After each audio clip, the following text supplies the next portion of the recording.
Alright, we are recording. We are recording. So, before we jump into it, I had a thought that, I could do a little bit of creative writing and just try to flesh out some of the background stuff that doesn't immediately impact our characters and still leaves things open but gives a little extra flavor. So, I'm not necessarily going to do this every time, but I figured I'd read just this short snippet I did. And so the miracles that the Sun Empire used to build their cities was turned to conquest. They believed that their emperor was the sun god made flesh, and that he should rule over all that the sun touched. In 2 short lifetimes, the Sun Empire claimed dominion over the entire world, stretching from the capital in the east to the Reach in the west, from the arid steppes to the north to the frozen wastes in the south. All knelt to the Sun Emperor. While they may have been effective conquerors, the Sun Emperor and his lords were poor rulers. Idleness led them into decadence, and decadence into wickedness.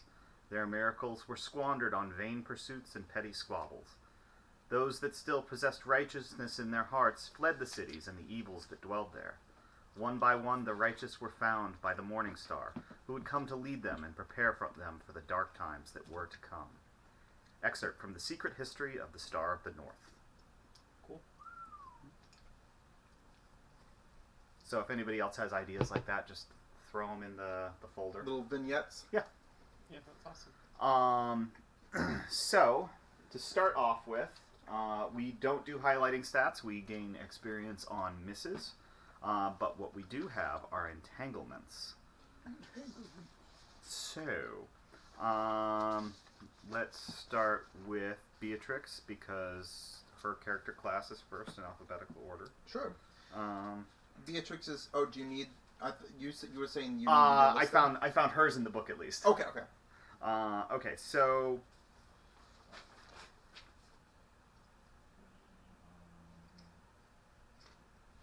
Nope. Wrong game. Nope. Your entanglement for this session is openly denounce someone powerful as an enemy of it, to their face, or in a way that they will hear about. All right. Wow. Sounds like fun.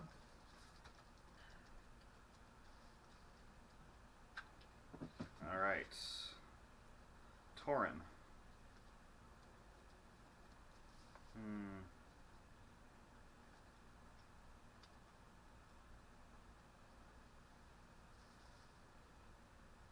Should we, once you're done doing that, maybe sort of refresh our original sort of, like, with Beatrix?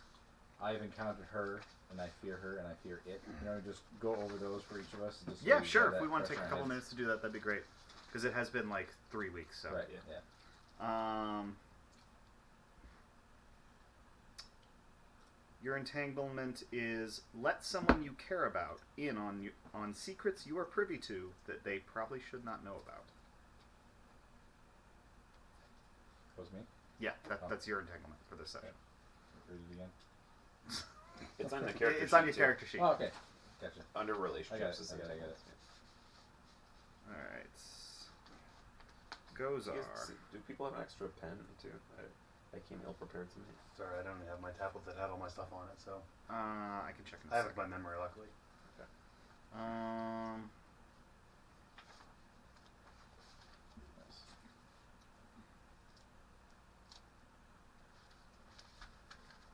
Gozar, your entanglement is grow your infamy through a public display of your frightening power. Lovely.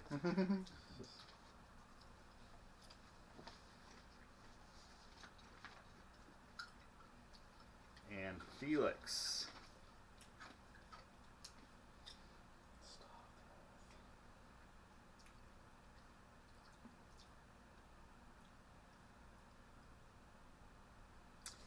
Intimidate common folk on behalf of someone powerful. Sounds easy enough. Alright, so do you guys want to review your relationships real quick? Of course, I wrote it down, and my PDF refuses to recognize it. I'll start off. Beatrix. I have encountered her. I fear her, and I fear it. And she fears I know the sorts of things she gets up to. Gozar, I think him useful and powerful. Felix did right by me when he didn't have to, and sees me as an opportunity for a better life.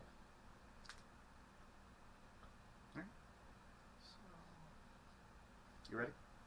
Yep. Go for yours. So, Beatrix, I listened to you when nobody else would. That was I listened to you when no Or, one else. yeah, Yeah, because yeah, it was the other way after around. that Yeah. scandal. With the head of the church, the Antonia. No, I thought for you it was like you had done something terrible, like you had killed someone Yeah. or something like that, and I listened to you, and I think that it helped help get you back in good graces with. I had a note that it was about Antonia. Could be that could be it as well. So, and then for Matt, oh, sorry. No, go ahead. For Gozar, he saw me.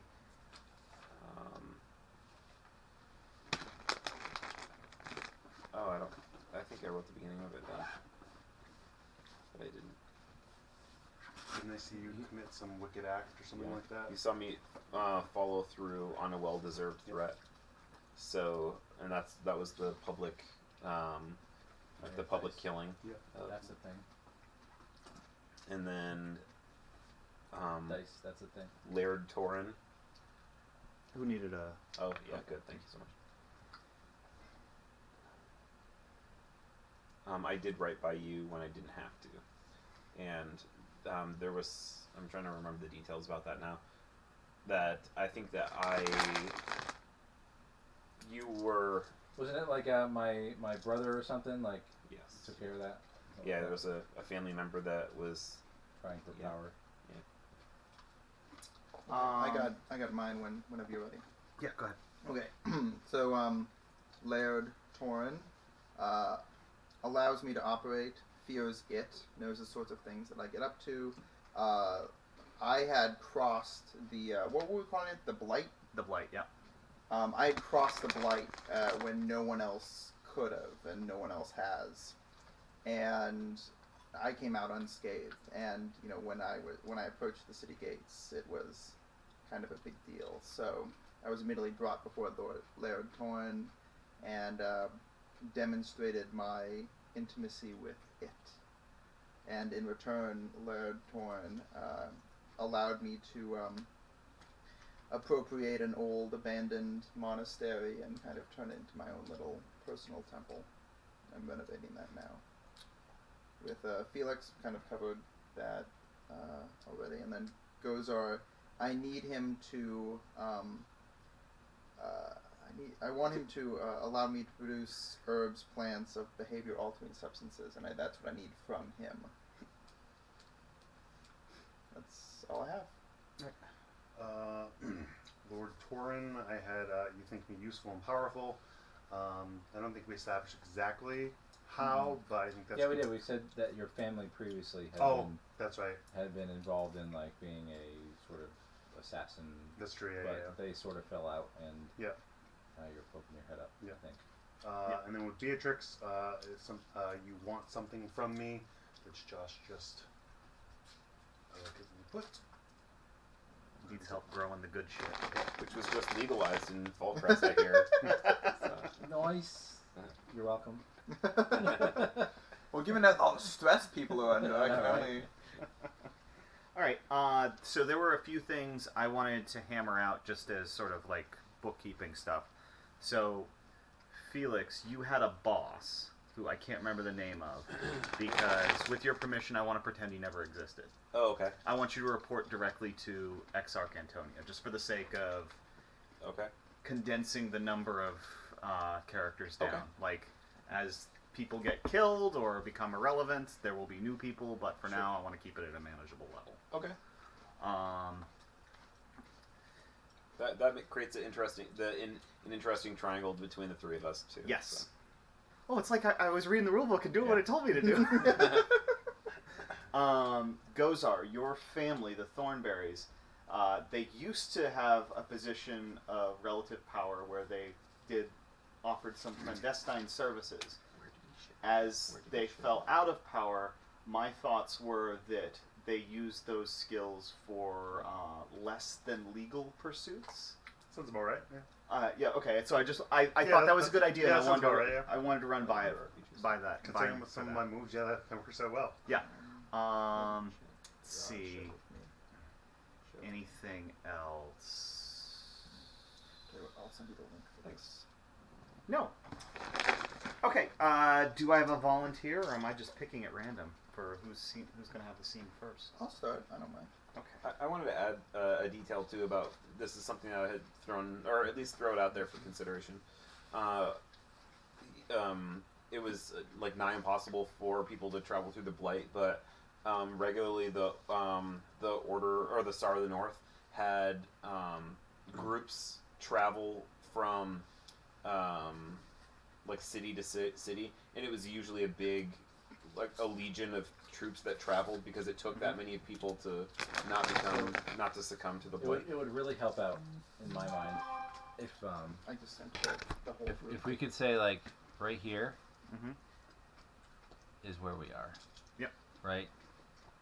And like can you just jot down like where the Blight is now? Like what access do we have to other populations? You know what I mean? Didn't As we far say as- that like off it now. just kind of got closed off recently? Yeah, the most recent development with the expansion of the Blight is that Fallcrest is now completely cut off. Or complete okay. Gotcha. And I was thinking that so the Star of the North every 7 years they lead a legion of troops through the Blight, and they like redistribute troops and things like that for like internal business reasons. But Sure. So we say it was something like that and now it's like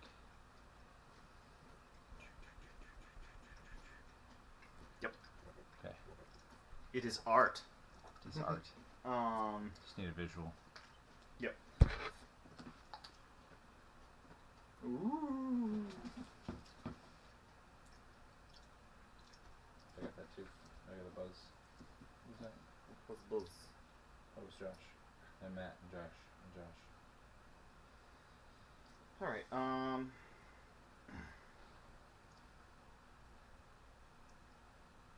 This is your character sheet? It's all the character sheets. Oh, I didn't update that. My bad. That's why I Understood. sent it to everyone. Understood. Character name. Oh yeah. That. Okay. So,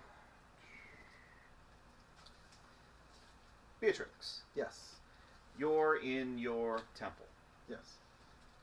and you're communing with it. Mm-hmm.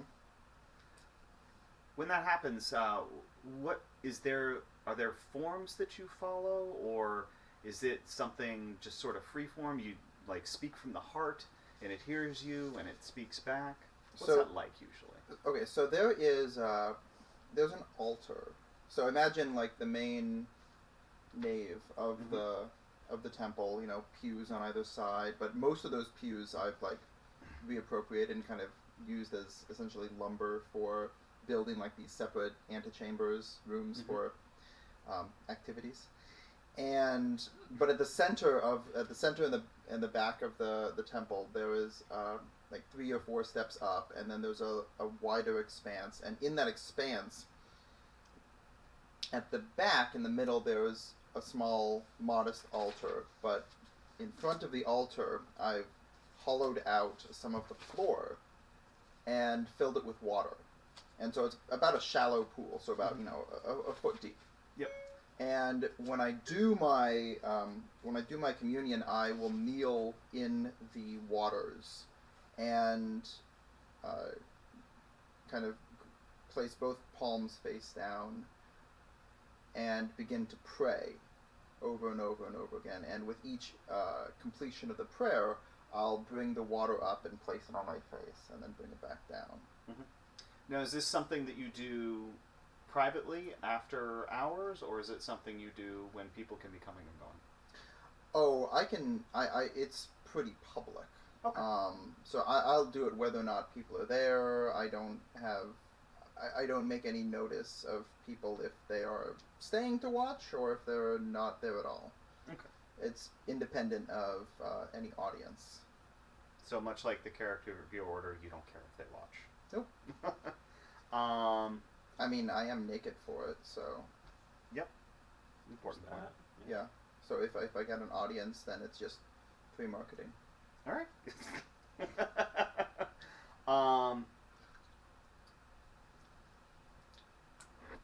What are you telling it about today? I'm telling it about how the first thing I'm doing is, and I'm doing this every single day since I arrived, is that I am thanking it for its infinite generosity and protection in getting me across the blight, and promising, as I do every day, to renew all my efforts and to work tirelessly for the glorification of it, and that I have been granted this sanctuary wherein I will continue to work day and night to promote the greater glory of it against the forces that would seek to diminish or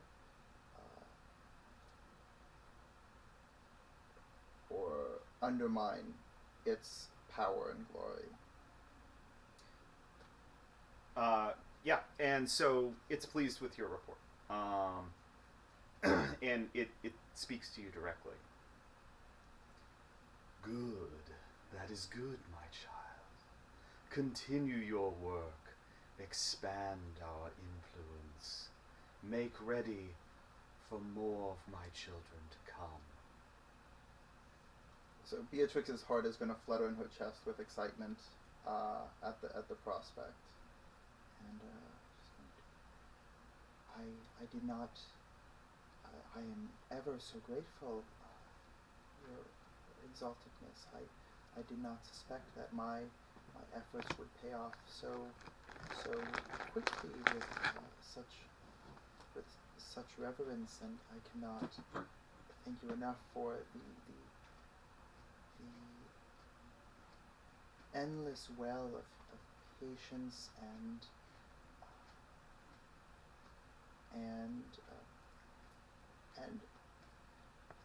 that you offer, and I am most humbled and cannot help but wonder what else I might do beyond my own pathetic mortal soul to greater provide for your glory. Your soul is an excellent tool in our use. Now, go, see to your duties, and make ready for more of my children come to join you. More of your brethren. With all my heart. And I'll kind of raise my hands up out and kind of, and I'll end the prayer circle and kind of gather up my robes and put them back on and head out into the town. Okay. Where are you going? Thought I'd go visit Proctor Cabot. Cavex? Excuse me. Are you seeking him out in his offices? I was gonna kind of wander around town, but if I don't see him, if I don't just run into him, I'll go to his offices. Who is Parker Cavex? He's the Star of the North guy who stopped by her church at the end of last episode. Wanted to make sure that there wasn't any attempted active conversions going on that might threaten the Star of the North. He was kind of like bought out from another group. What was who he's under the? Is that, am I misremembering that? He's just part of the local Star of the North chapter. His position is one where he's like an investigator. Oh, okay. I have a question. Yes. So, you commune and you speak to it. Yes. Does your order, chapter, religion have a name for it? They do, and those who have been inducted to the higher They- orders know the name. Okay, but it's not something that. It's not No, discussed it's- with either the unconverted or the younger acolytes. Or, You kind of have to make your way up the ladder. sure. Lord Xenu.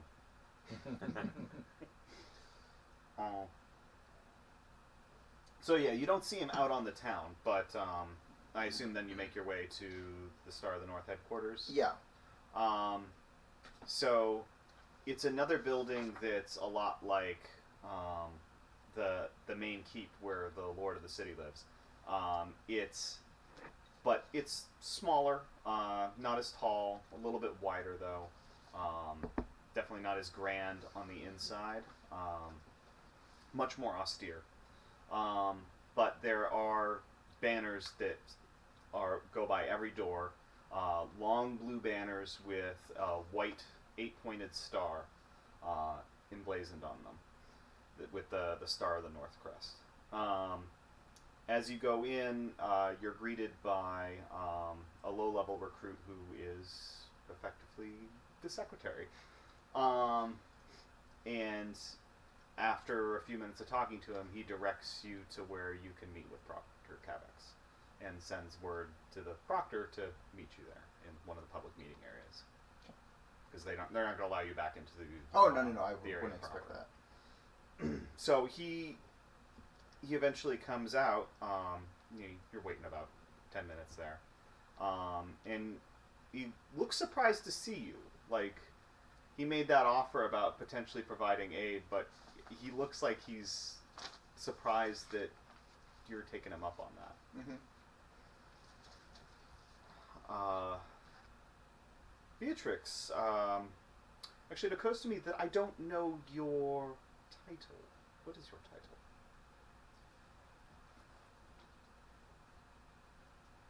There's in the sisterhood, there's less of a hang up on formal titles or regalia or ceremony. There's an Very well then, acknowledgement- sister. My time is very short today. I apologize. I'm surprised to hear from you. What can I do for you?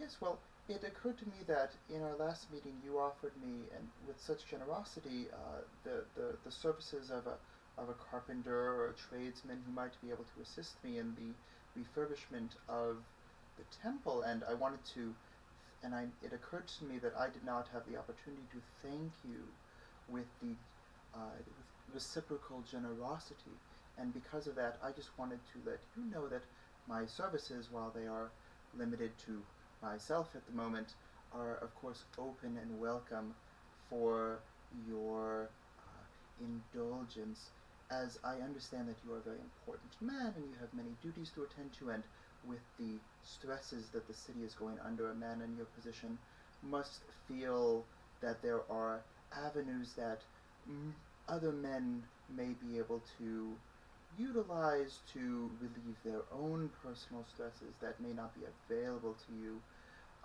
just because of how difficult it is to navigate an institution of which you are at such a high level. And I just wanted to offer my services, an outside force that would be there to assist you in any manner that you might find useful for a man in your position with your responsibilities.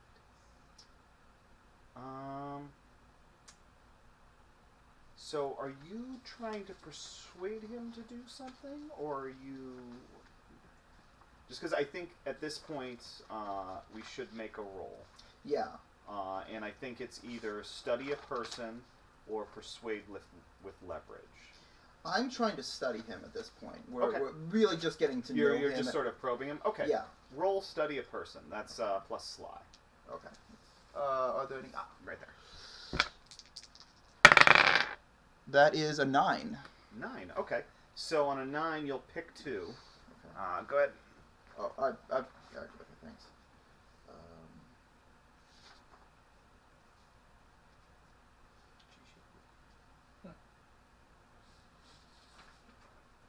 what does your character really want? Proctor Cavex wants to find an excuse, any excuse, to bring the wrath of the Star of the North down on you. That's not you personally. That's Yeah. literally every person he meets. Oh, okay. How could I get your character to trust me? That's an interesting question. Especially in light of the first one. Yeah, right. That is good. Yeah. Convert. Yeah, right. Yeah, really, like, what endears people to him is when they give him hot tips for bad goings on. So he thrives on gossip. Gossip that he can then turn into a strike squad. Okay, Kicking so in somebody's door, yeah. okay. So basically, if I can get him, if I can give him some intelligence that he can use to, oh yeah. Hello? This will be edited out. Oh.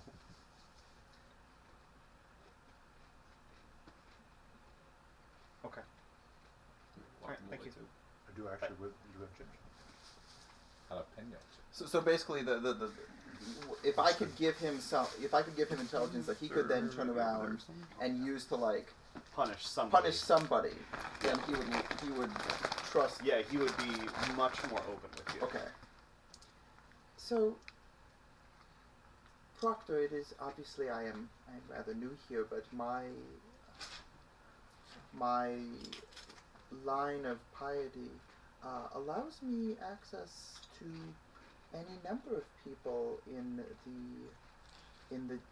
general society, both high and low, and while in virtually all cases, such any secrets they might let go while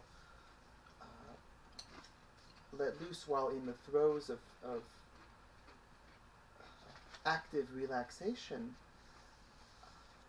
I thought you were going to go with religious ecstasy. That's on my list. Religious ecstasy.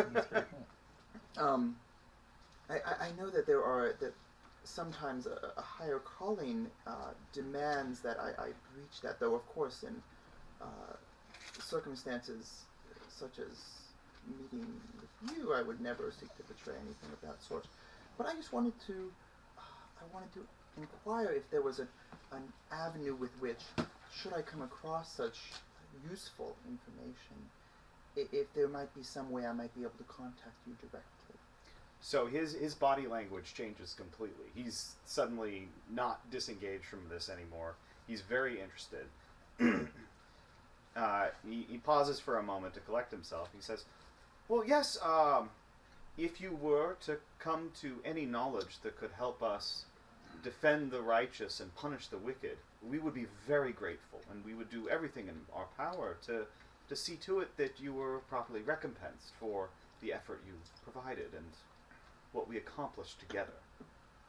As you know, people of faith and belief, I think it's best that we work together to make the world a better place.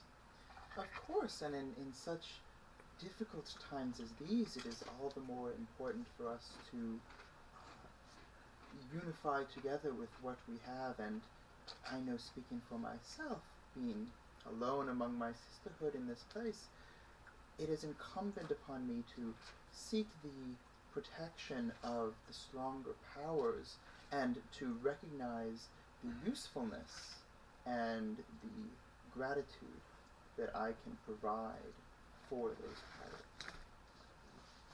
Excellent. Well, if you come to any of this information, please come contact me directly, exactly as you have done today, with the utmost haste.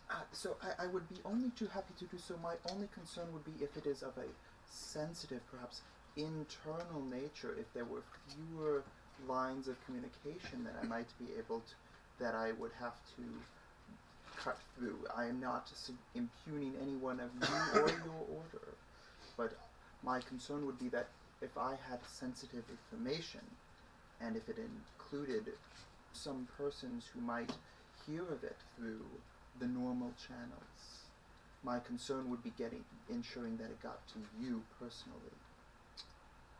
Well, I am always available here if I'm not out pursuing my duties. You can simply ask to meet with me. Let the authorities here know to tell me your name, and I will come as soon as I can. Wonderful, and it will not be required for me to divulge my information to them? That is correct. Anything that you would share with me would be private until such a time as we act upon it. That is wonderful, and all I ask, thank you greatly. Indeed. Good day, sister. All right. So next, let's go to Torin. So it's a run-of-the-mill sort of day in the keep. Nothing exciting going on right now. Let's see. What do you tend to do with yourself right after lunch? After lunch. Well, I think lately, so he's very very concerned about the encroachment of the blight. Yep. They're his lands, Mm-hmm. they're his people, Yeah. and he feels responsible for them. Mm-hmm. So he's trying to figure out a way to either break through, find a way to through the blight to get to another more like a farmable land or Mhm. whatever, what have you. And yeah, so he spends his time either in a study or in council with his various attendants, Advisors and whatnot. advisors. Okay. So while you're doing some reading, trying to see if there were any hidden passes through the more mountainous areas of your Sure. land, see if there's a way that there was some safe passage through Yeah. the blight. You haven't found anything very interesting there, Right. but it's worth checking out. You hear a knock at your study door, and without waiting for your answer, it leans open and a head pokes its way through. What? Oh, cousin, is that any way to say hello? It's your cousin Roderick. He's in his early 40s. He's a very handsome man, and he has the same heterochromatic eyes that all the men of your line have. He is your cousin, first cousin, and there was and I need to ask about this before we proceed, but there was a bit of nasty business a while back where he got involved in something he shouldn't have, and some executor from the Star of the North with a big hammer crushed his hands. Yeah. Unfortunate. Yeah. So, what did he get involved in? He was stealing from them. He was taking money from their coffers he shouldn't have. Okay. So he was stealing from the Star of the North. Yes. Pulling a few bucks off the collection plate. Now he was punished with your approval because it would have been a little more difficult for them to do that to somebody What's the heat from? otherwise. Absolutely. He deserved it. Oh, So I see. did you help facilitate that, or did you just not stand in the way? No. So my war chief, Angus, Angus. he administered it in the presence of Antonia, right? So She's Angus is my war Yeah, chief. no, right? yeah. Yeah. He's your general. He's my general. He administered the punishment in the presence of. Well, Antonia. Felix was the one who delivered the blow. Oh, he was. Yeah, that's was the connection from the that was the relationship. relationship. Understood. Yeah. Yeah. Understood. Yeah.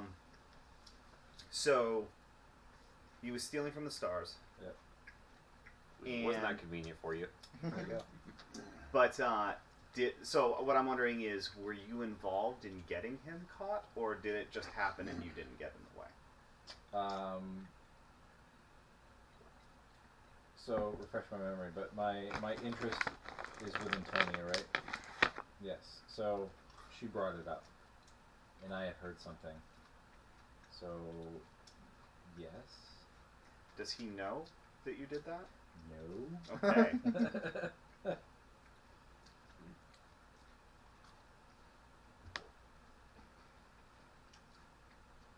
Alright. Well, so he pokes his head in the door, smiles a winning smile, and pushes his way the rest of the way in, and sort of, like, with his heel, kind of kicks it closed behind him. Mhm. He's got his hands up in his sleeves, because he doesn't like showing them off. That's just one of his little personality quirks since, getting them smashed a few years back. What do you want, cousin? Can't I just come by to see you and exchange pleasantries and see how you're doing? Why don't you pour me a glass of wine? Funny. So funny. Such a cutting tongue. Anyway, I'll cut to the chase then if you're going to be snippy about it. I have more important things than you. Well, I think we're actually thinking about the same important thing. You see, I've become aware of just how dire our situation is with the Blight, and I've been running the numbers. We're not going to have enough room to house all the people from the outlying farms in the city. And we're definitely not going to have a good place to put all the food that they're going to be bringing in as they make their last harvest. No shit. That's why I'm here. Well, yes, I'm trying to offer a solution. Then spit it out. So, I was thinking, we have a large number of warehouses that were taken over by the first wave of refugees. Warehouses that had fallen into disrepair once the trade dried up. I want to acquire those warehouses and put them to use as granaries for the coming emergency. Who has them now? They're owned by a variety of folks, but, there's the small problem of buying them up. I've been doing some initial inquiries, but it's going to cost a significant amount of coin, something I can't supply on my own. Can I get your support in this, financially? How much we're talking? So I don't want to get into the nitty-gritty Right, of just a bunch. monetary policy in Fallcrest, but it's not a ton, but it's a significant amount. Just have the Fallcrest Reserve, print more money. Exactly. Why did nobody think of this before? Where would you put these people once they're replaced? Well, I, wasn't so concerned about that particular detail. But I'm sure they'll make their way. It seems to me like your plan isn't fleshed out. There's a few particulars that are still in the works, but any plan takes time and development. Well, why don't you keep working on that plan, and when you actually have something solid, you come back. So you want me to displace all the refugees that are there now, and then I'll have your financial support? No, you misunderstand. If I give you money Yes. to purchase this, Yes. where will these people go? I'll work out the details. Don't worry about it. Where's my wine? Sorry, I'm not very handy. He pulls his hands out of the robe, and they're like carved wooden hands. Yeah. They've been painted like flesh tone.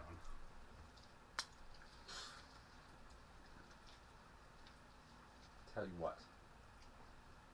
Why don't you go down there yourself and find someone to represent them and send them to me. A representative of the refugees. Yes. Very well.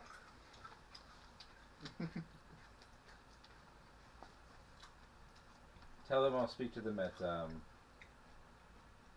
tomorrow in the hall.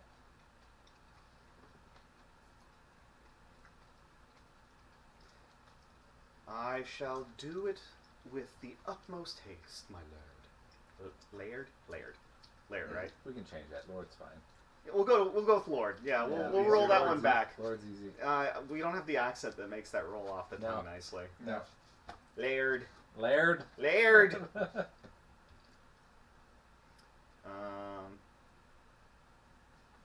So what sort of piques his interest is Beatrix's ability to survive the blight, Mm-hmm. and he since she's arrived, it's sort of nagging at him, like, why her and not anyone else? So he wants more information about her. Okay. So I think he wants to talk to. So as far as we said with Matt, your relationship to what's his face, my character, Torin, right? So what have you done for me? I think if anything, it's small stuff, but I think Why do I think you useful and powerful? Is it just because of your family name, or? I think it's a combination of family name, but I think some of the smaller jobs that you've seen me do, you've seen like Give me an example.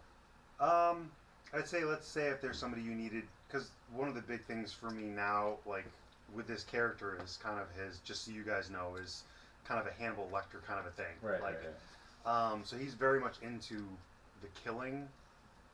So I think one of those things, I think he's very good at dispatching people when need be. He doesn't do it in the typical like fight punch kind of a thing because he's a hex. But I think you probably had somebody that needed to be. I know about your intimate relations with those people. Yeah. Before said. Yeah. Right. So I think I'll summon him to my study. Well, yeah, I think so. Not directly, obviously, but I'm meeting with him, and I'll let Angus know that I need to speak to him. Okay. So you'll put the feelers out to Right. have somebody come to Gozar and ask him to show up. Yep. Okay. Let's jump to the next person.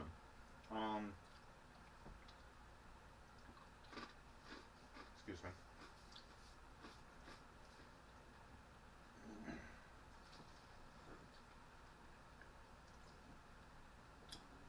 Gozar. You were working on trying to get. I was hoping you were going to forget this. Huh? I was hoping you were going to forget this. I figured it out, but we can totally forget it if you want. no, I figured out an easier way as long as my dice roll goes well. All right, yeah. So you were trying to get Rotha's girl, Jessa, to fall madly in love. That's what Rotha wanted. Mm-hmm. What Rotha gets, I don't know.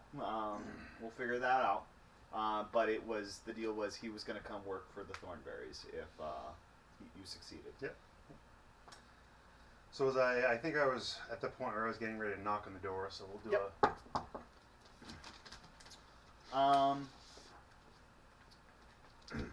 So yeah, it's a simple house. Nothing particularly special about it. And after waiting a couple of minutes, reasonably attractive, maybe 18-year-old girl comes and answers the door. Yes, can I help you? Hello. Hello. You're Jessa, right? I am. Oh, I'm a friend of what's his name now? Rotha. Rotha. I'm a friend of Rotha. He's told me a lot of great things about you, so I figured I'd stop by and introduce myself. Oh, What was Rotha again? just some Just some random guy. Yeah. Okay. basically. So she's a little taken aback. You're a friend of Rotha's, then? Kind of. More acquaintance, but kind of. Well, You're not a fan of Rotha? He's been, how to say this nicely? He's been a little more forward with me than I was comfortable with. So just, I'm. Ooh, that's a big no-no. Yes. Gozar's part of the Me Too movement. Magical hashtags. Starting an appendix. Well, I don't know. I'm sorry. What can I help you with? You just came here. So. To be honest, I'm kind of recruiting. He seemed like he could fit a certain need I have, and he had mentioned you, and I figured I'd see what he was all about. She sort of scoffs. What need? Do you just need somebody to punch things? Kind of, yeah. Oh, well, that he'd probably work out pretty well for you. Why, has he punched you? No, but I am a little afraid of him. Why, what's he done? I do have family. I don't want him hurting family, you know. Well, no, it was just another boy that I was sweet on. He beat him half to death when he Ooh. found out that I was more interested in that young man than him. Ooh, that doesn't sound too nice. No, that's... What did your boyfriend do after that? Well, he's not moving around as well as he used to, so he's trying to get his health back. Interesting. All right. I think from here, do you have the move list handy? Mm-hmm.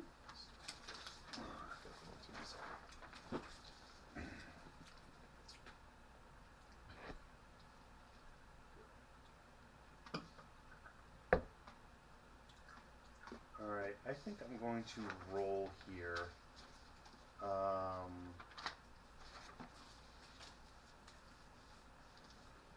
I think I want to study a person here. Okay. Yeah, roll it up. Let me see my slides.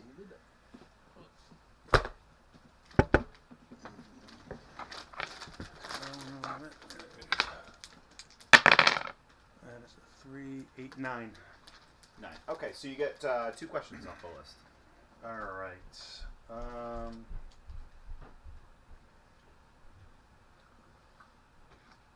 What does your character wish I would do? Well, she doesn't really know what to make of you yet, so part of her wants you to go away, and since you're on the subject of it, part of her wants you to have Rotha go away. Okay. Second question: how can I get your character to trust me?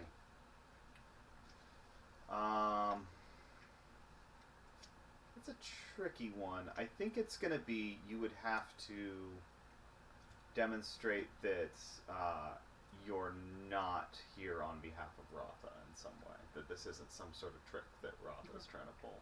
Okay.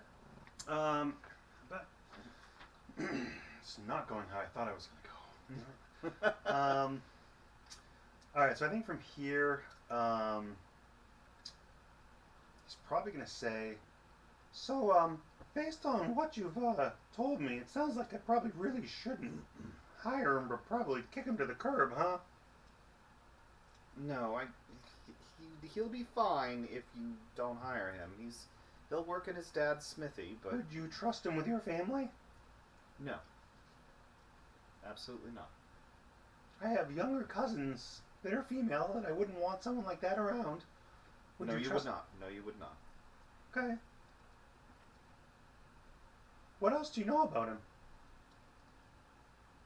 Well, not a lot. I know enough to know that I don't want to be involved with him. I don't know why he is the way he is, but I don't want anything to do with him. And I don't know why he's so interested in me all of a sudden. So this is new? Past few weeks. We met just by chance, and, apparently he fell in love at first sight, because he won't leave me alone now. I can't get rid of him. It's kind of what I do. She stops and thinks about that for a second, sort of wondering why you're here to begin with.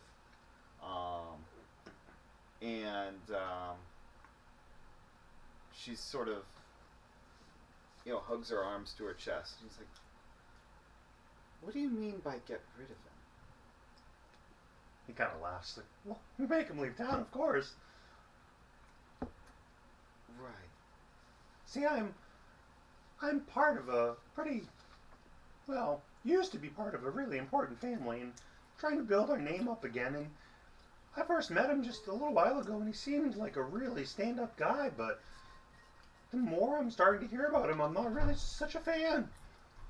And No, quite frankly, I'm looking for people that are actually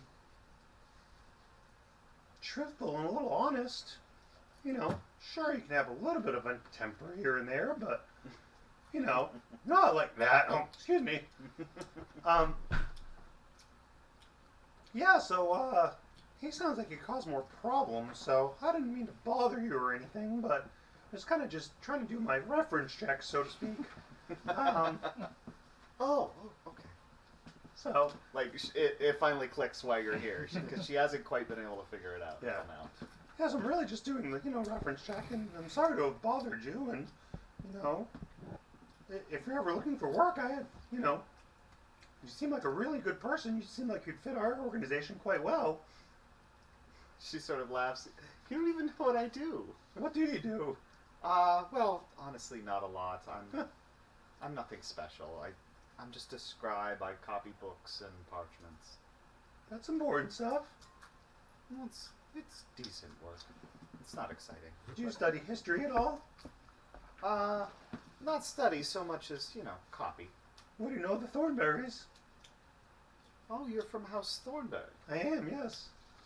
Well, I don't mean to offend, but, sounded like they had something of a clandestine position with the lordship of the town, or of Falcrest, but it hasn't been that way in a little while. No, all the important people died. I'm left. I'm in charge. This is me. So what I want to clarify here is, last time we had set up Auntie Hilda Thornberry as the matriarch of House Thornberry. Yeah. Are you just talking yourself I'm up the here? patriarch, so. Okay, I gotcha. What's her name again? Jessa? Jess. So she says, "Well, I don't know how it'd be useful to you, but I mean, I would feel better if Rotha left town." How about you think about it for a little bit, and I'll go have a chat with Rotha. Thank you. Just, I mean, again, I'm concerned about the young man. So, I'm concerned about me with regards to the young man. But please don't let any of this come back on me. Of course not. Thank you. You're very welcome, and it was a pleasure to meet you, and I'll hopefully I'm sorry, I chat didn't with get your name. My name is Gozar. Gozar Thornberry. Yes. It's been a pleasure to make your acquaintance. Absolutely. Have a wonderful day. All right. So, what you doing from here? I am going to go back and visit Rotha. Okay. I'm going to say on... If you want to speed this up, I can tell you the move I was going to do, and you can just say it works. Well, before we get to that, Yeah. A page from the keep shows up and tells you that you've been asked to come appear before Lord Torin. Oh, does he need me now, or can I come in a few minutes? The page he's a young guy, but he's like, All right, it's the line fine. of the town. I mean, he didn't specify, but All right, fine. the implication is there. All right, fine. Let's go. All right. Before we do the meeting, Felix, you've come back from your patrol out by the edge of the Blight. You ended up escorting the family and their employees back to the town, and they sort of merged in with some of the refugees that are outside of the area, or outside the walls, rather. Okay. When you came back, what'd you do with yourself? I turned in the rabid barbarians from the Blight to be examined and then burned. Mm-hmm. And then gathered the more green troops who were with us and talked about trying to connect the dots between like their role in the Star of the North and how we're on the edge of barbarism, and like it's only through our might that we can save like mankind from destruction, and just basically trying to like pump up like their like the righteousness and like build them up and So big try to pep fold talk? them into pep talk, yeah. Pep talk. Yeah, Excuse me. full I to. can't I don't think he does a attempt to TED fold. talk. That too, yeah. But and so after Silence! that, and then I can just go about like regular duties, like regular. Okay. What does that involve actually? Patrolling through town, like show of force through town, Mm-hmm. and then like attempt a recruitment when I'm not outside of town, at the borders. Okay. So, scale-wise, like town, right? Like, what are we talking about? Like, the size of what? So I'd say that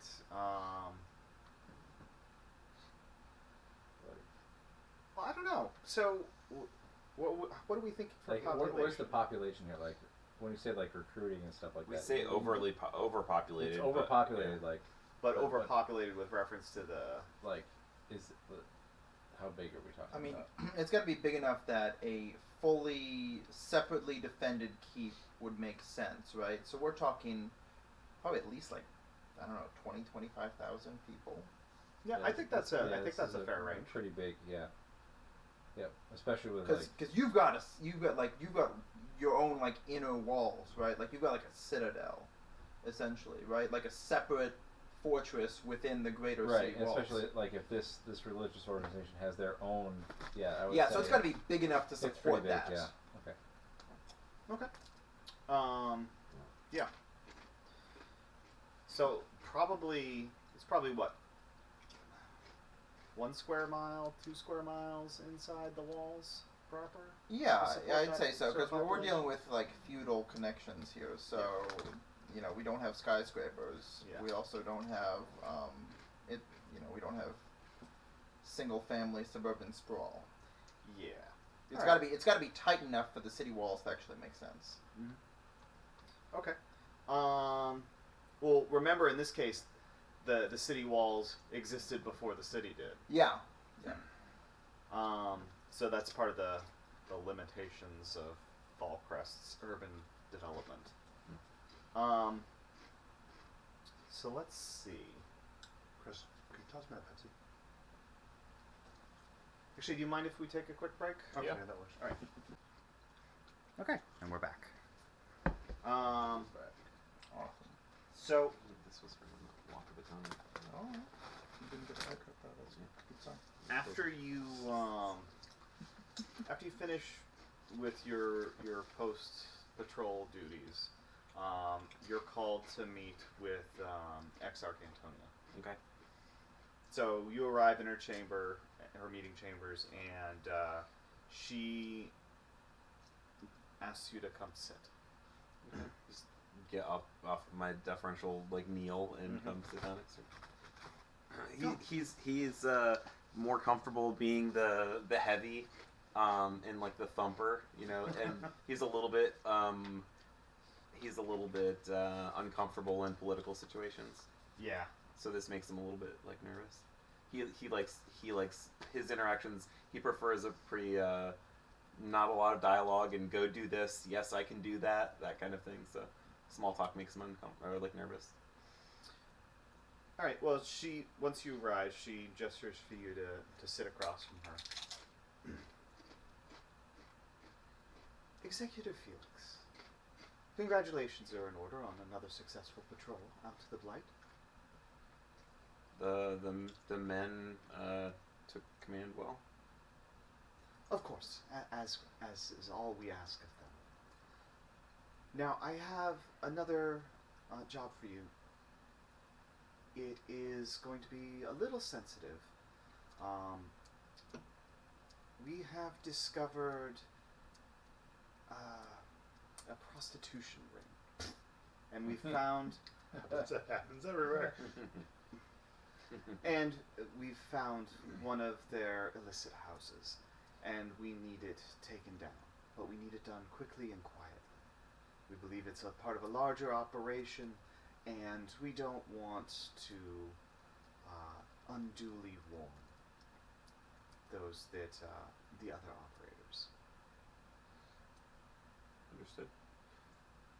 If I give you, I don't want to send in a full strike force.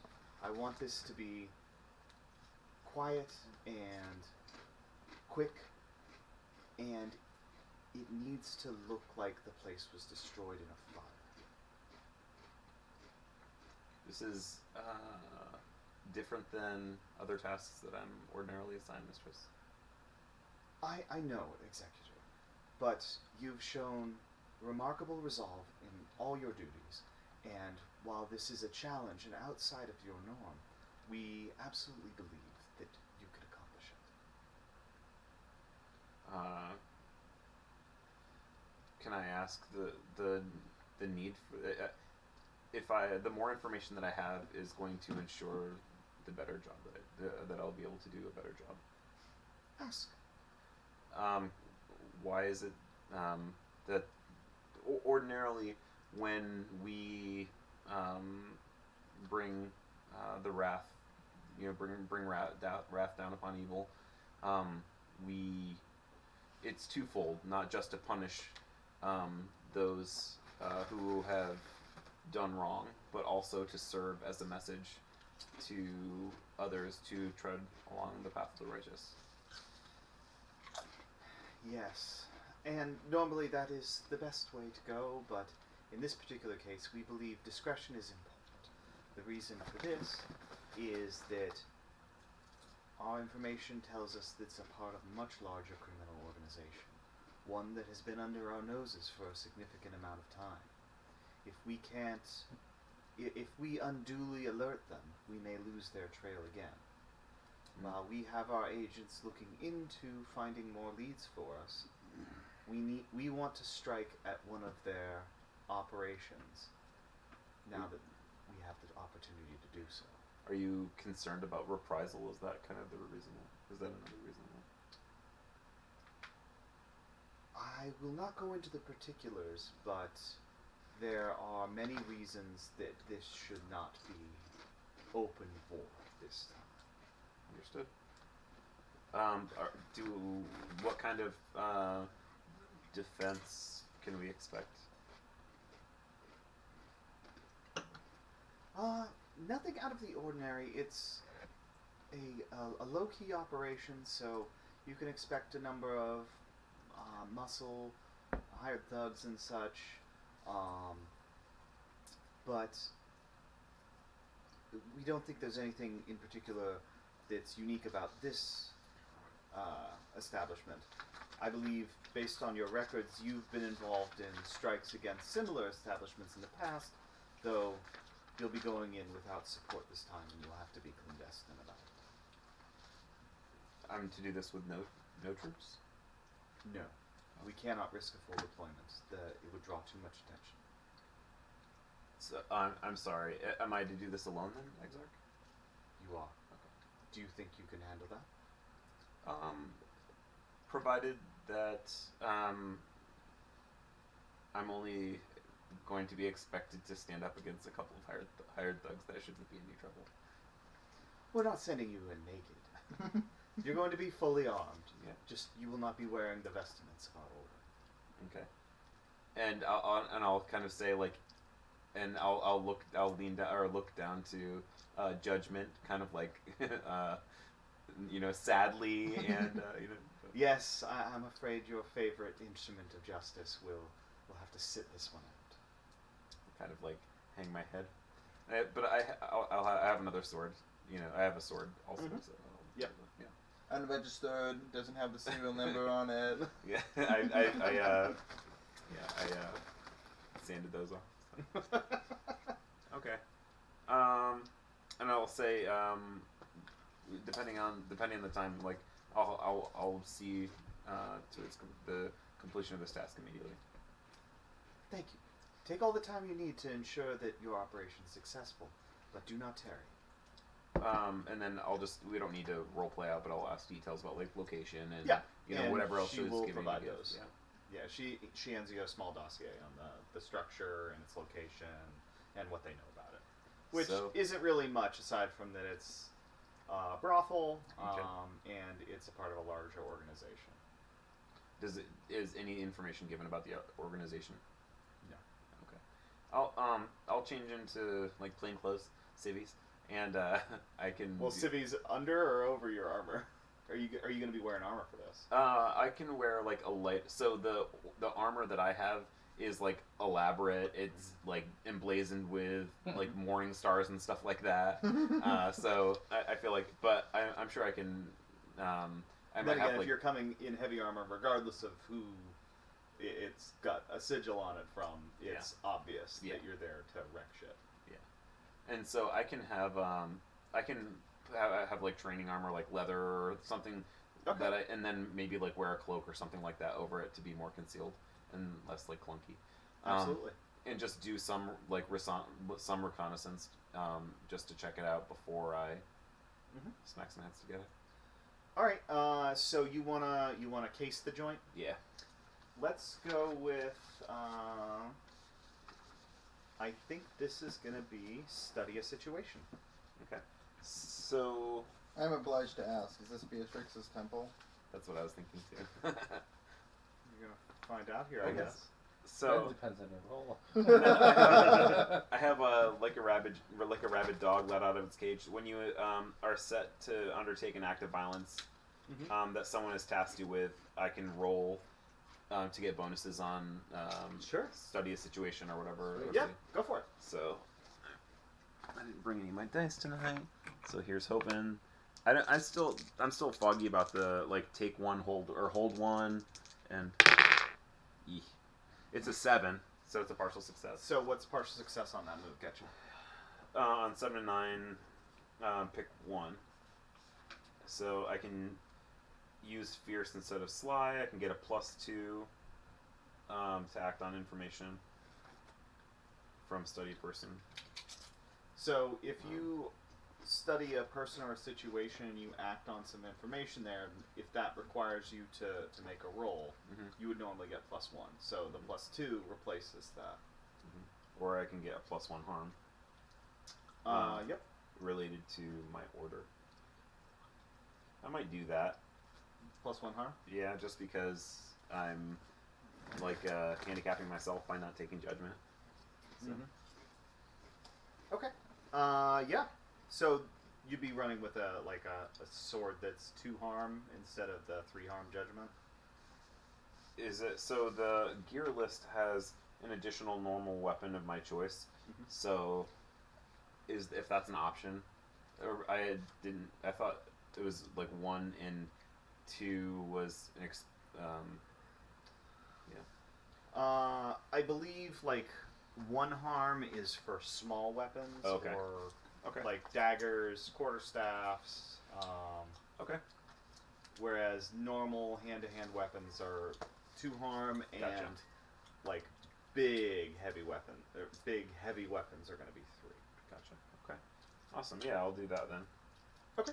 So a 2 harm sword, and then maybe it would be like a +1 with there's that added on to. Yeah. So effectively, it'll be 3 harm when you're using it here. Gotcha.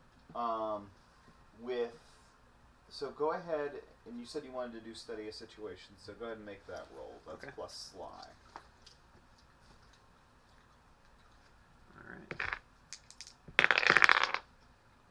Alright. 8, 9. 9? Okay, so go ahead and ask 2 questions here. You got it. Yeah. Okay, cool.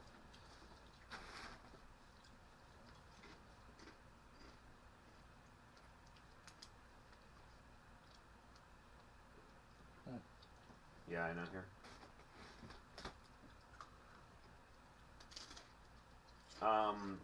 Who or what here could be a useful opportunity to me?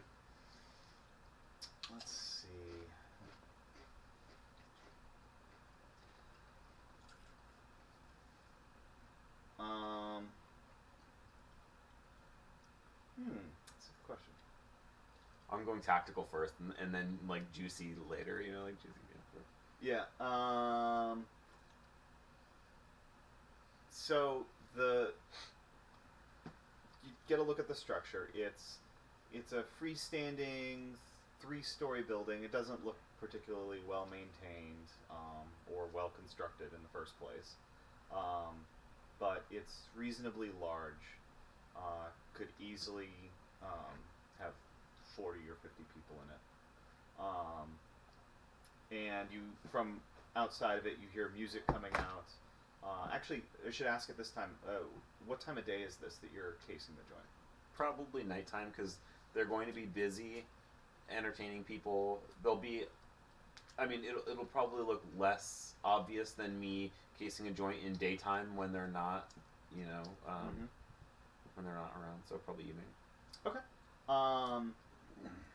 So, as for an opportunity, looking to satisfy the need of this place looking like it's going to catch fire. Yeah, so I think you find some flammable. So you see them bringing in. Oh, okay, I know what it is. So as you're walking around the building, you see the back door open to accept a delivery of some kind, and just inside the door, you see what you think looks like a distillery. A small still. Nice. So, potentially, that could result in a large amount of fire. That's good. And if we wanted to get really gruesome, I could just bar the front doors and then go light it up in the back. How do you like this, sinners? Grim. Okay, that works. That's a great plan. And then I'm at a toss-up for my second question for a study situation. I'm at a crossroads between what am I missing or who is my enemy really, because I got the impression that I'm not so stupid that I knew that Antonia was intentionally withholding information from me, or I suspected that she was at least. But so I guess what am I missing could satisfy a broader net than just my enemy. Okay, what are you missing?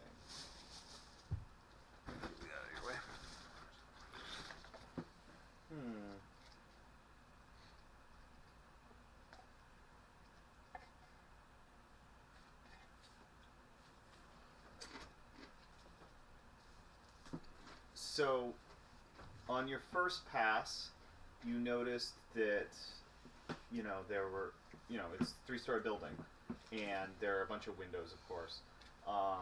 And just as you're about to wrap up your little stakeout, you see one of the windows open, and one of the girls working there pokes her head out, and she reaches down and she picks up a baby and holds it close to her chest to comfort it. Making it hard for you. Yeah. So that's what you almost missed there.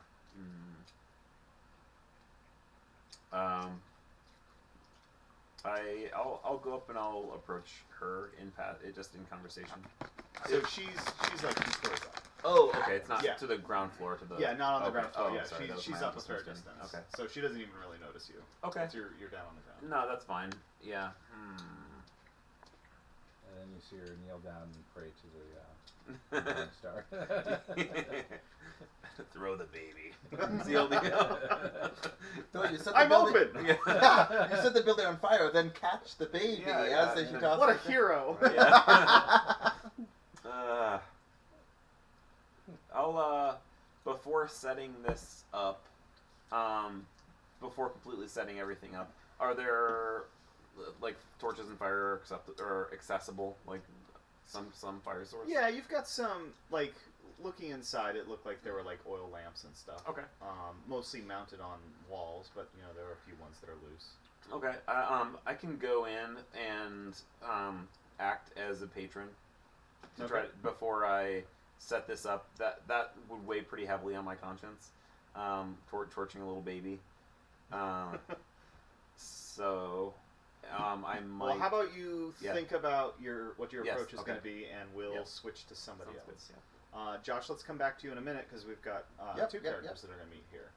So, Torin, you're still in your study working when you receive word that the person you called for has arrived. Send him in. You're ushered into the Lord's study. You said it was evening time? Afternoon? Yeah, let's say it's like his thing was at night, but we're gonna wind back the clock just a little bit. Okay. Yeah, it's Late early afternoon. evening. Good evening, Lord Torin. Say that again. Good evening, Lord Torin. That's better. Sorry, this voice is, we'll get there. Eventually. Yeah, eventually. How's your aunt? She's good. Sorry. It comes and goes. Yeah. Pour yourself a stiff drink, boy. Surely. Thank you, good sir. Lord. Lord, sir. Sir Lord. E.T. takes a drink. What can I do for you, Lord? I've asked you here, have you heard of Beatrix? Can't say that I have. Well, actually, now that I think about it, yeah, I do know Beatrix. Sister Beatrix. She arrived not so long ago. Mm-hmm. She's... Why don't you just not talk? And you listen. No, as I said. Very good. Sister Beatrix arrived a while ago. A couple weeks? Yeah. A couple weeks ago. She claims she arrived through the blight, untouched, unharmed. I'd like you to find out how. He nods again. Very good. No connection to me. Nods again. You may leave. Nods again and turns and leaves. Goodbye, good sir, Lord. Excuse Perfect. Perfect. All right. Let's. We'll cut that there, Beatrix. Yes. So after you've made your little contact at the Star of the North, what are you doing next? So Beatrix, she will work on refurbishing the temple as much as she can, and if she's not there, she's in the courtyard, kind of starting to plant her little crops. Mm-hmm. But basically, she's not strong enough, physically, to maintain that all day long. So when she essentially exhausts herself, Mm-hmm. she will go out in town. Are there public baths? I say this to Lord Torin because he would know his city. Because we're in the mountains, right? So there might be some sort of hot spring. I think... No, No. we're at... I think there may have been structures that served that purpose before, Yeah, but they no weren't longer. properly maintained. I think there's a sort of a system in both their keep and his keep, Yeah. but not. So basically, throughout you the guys town. have plumbing and no one else really does. Right. And it only kind of works. Right. Yeah. Right. You're somebody important if you've got a working bathroom. Yeah. So Yeah, I for think class. that would be the sort of thing that Beatrix would kind of go to. Maybe not the ruins of public baths would be the sort of thing where she would go to meditate and maybe see what she can do that doesn't require much physical exertion to restore or repair. Or maybe she's in just draft, maybe she's taking some charcoal and a piece of papyrus and kind of sketching out what her future or what her ideal designs would be For the refurbished. yeah temple. because she would view that as an ideal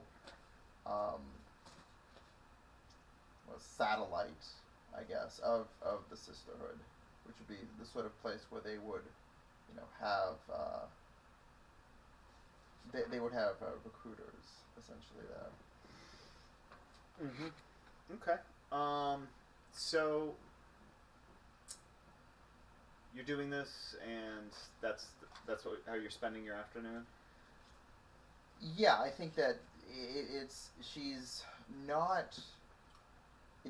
She's only been there a few weeks. She's not.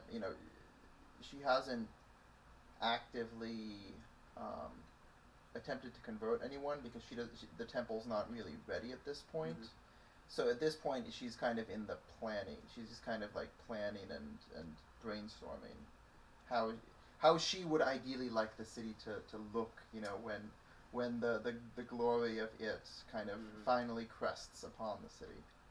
Okay. Okay. So yeah, you can spend your time doing that. I think when you return to the temple, you find somebody waiting there inside. To whom may I ask the honor of this presence upon these holograms? You can just call me Angus. I'm sorry, I'm new to your little temple here.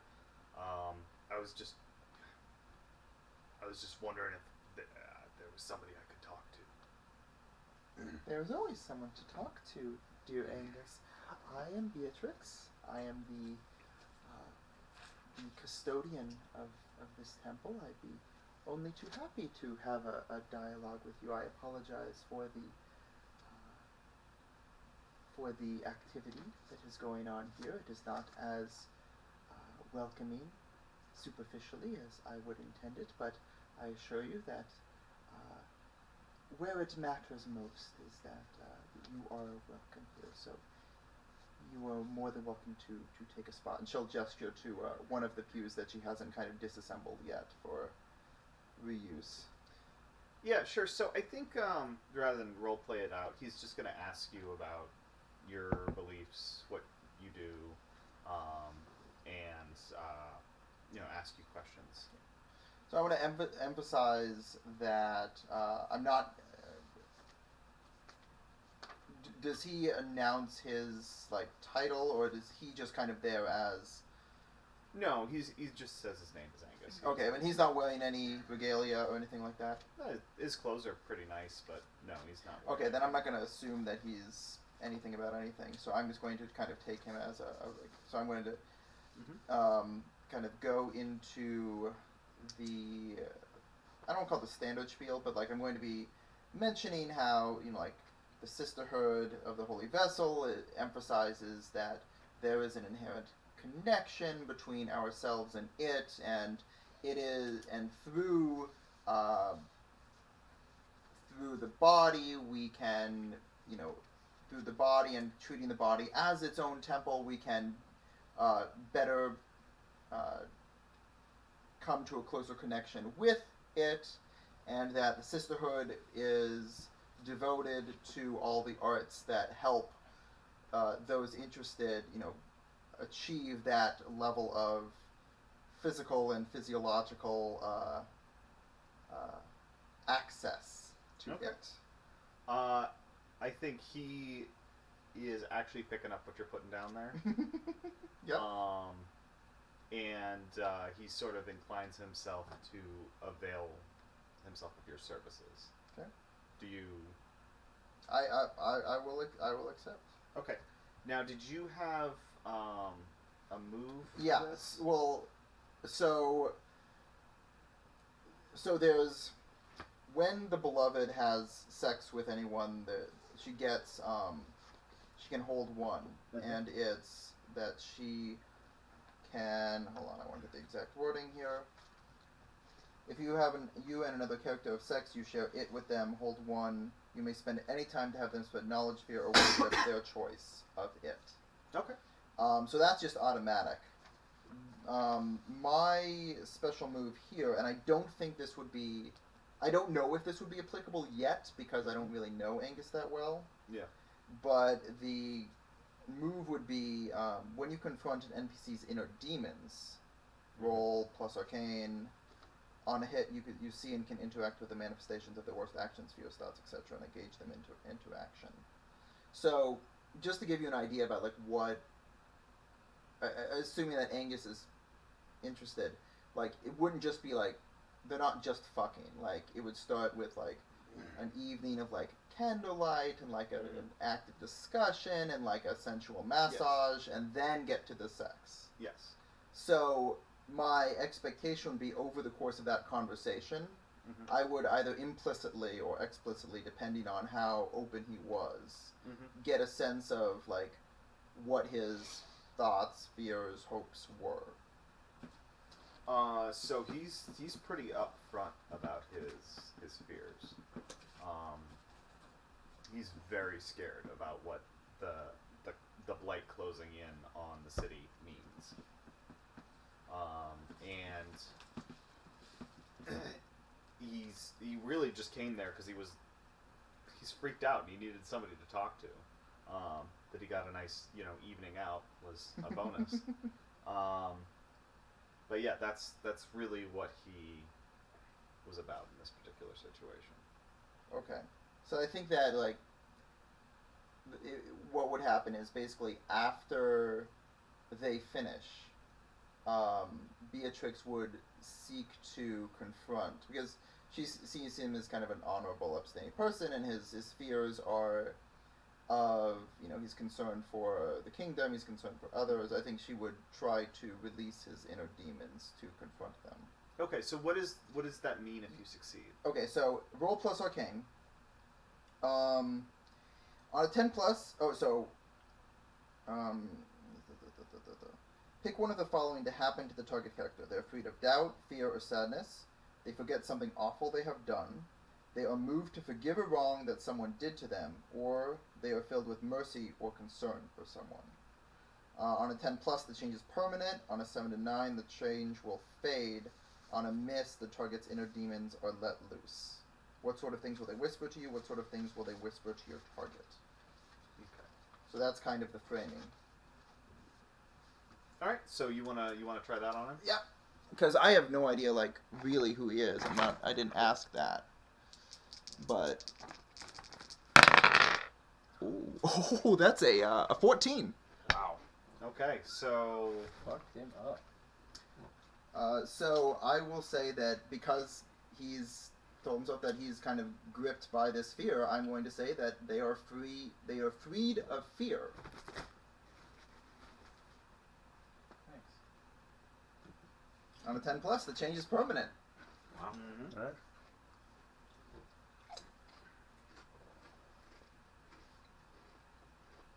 All right. And so... I hold one, and I can spend it any time. Yep. All right. Yeah. So he leaves very grateful, and like he's got a spring in his step and a new outlook on the situation.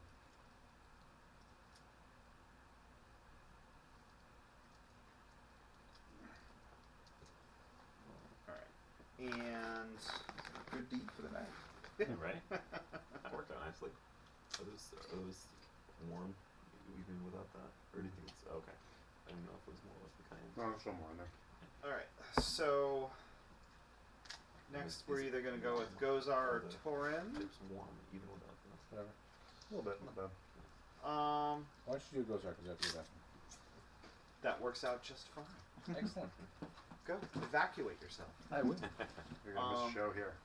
Yeah. In your working bathroom, compared to everyone else in the city. Yeah. Yes. He's lording it over everyone. Layering it over. Lording, yes. It's a weird word.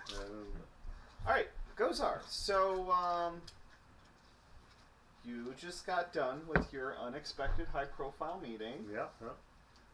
What are you gonna do? I'm gonna go take care of the thing I was gonna go take care of first. I'm gonna go back and visit my good friend there. Okay. Yeah. So, let's say you head back to where you first met him, and I think when you guys parted, he said that, he's usually hanging out Perfect. at, Perfect. this one tavern. Okay. So, if you go check there, you will find him, Thank you. and he's drinking with a few other young rowdies, and they're all pretty pissed. Pretty pissed, okay. He's actually gonna send his dog in to the bar, Okay. just to kind of hear, because with my familiar I can see and hear Okay. what's going on through him. So I'm gonna send my dog in and kind of just see what all the fuss is about, like what everyone's pissed about. Oh no, I'm sorry. When I mean the English pissed. Oh, okay. They're drunk. All right. All right. Makes more sense. Sorry. So then I will not send the dog in. The dog will come with me. So I'll walk up to him and kind of, poke him on the shoulder. Hey there. Huh? Oh. Gozar, right? Yeah, that's correct. Good memory. Yeah. That's- Yeah. So, how'd it go with Jessa? Good, good. Really? So, if I go knock on her door, sparks might fly. Yeah. Yeah. Before we do that, though, we gotta go sign some papers. Right? Whoa. I said I'd come work for you if you made her fall in love with me. Payment upon delivery. True, but you gotta go on my word here. Let's just go have a celebratory. Well, then go on my word. Well, let's just have a celebratory drink. I get the good stuff in the family house. Oh, well, we got plenty of drinks here. On the house free for me.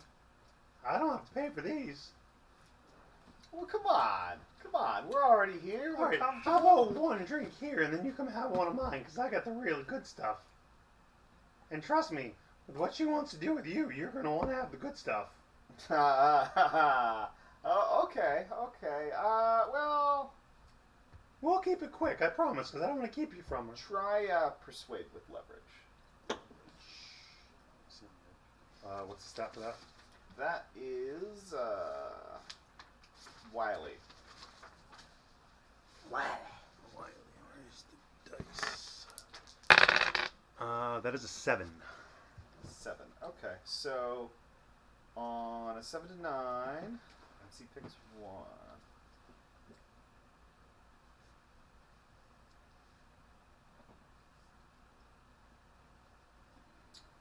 Nice. So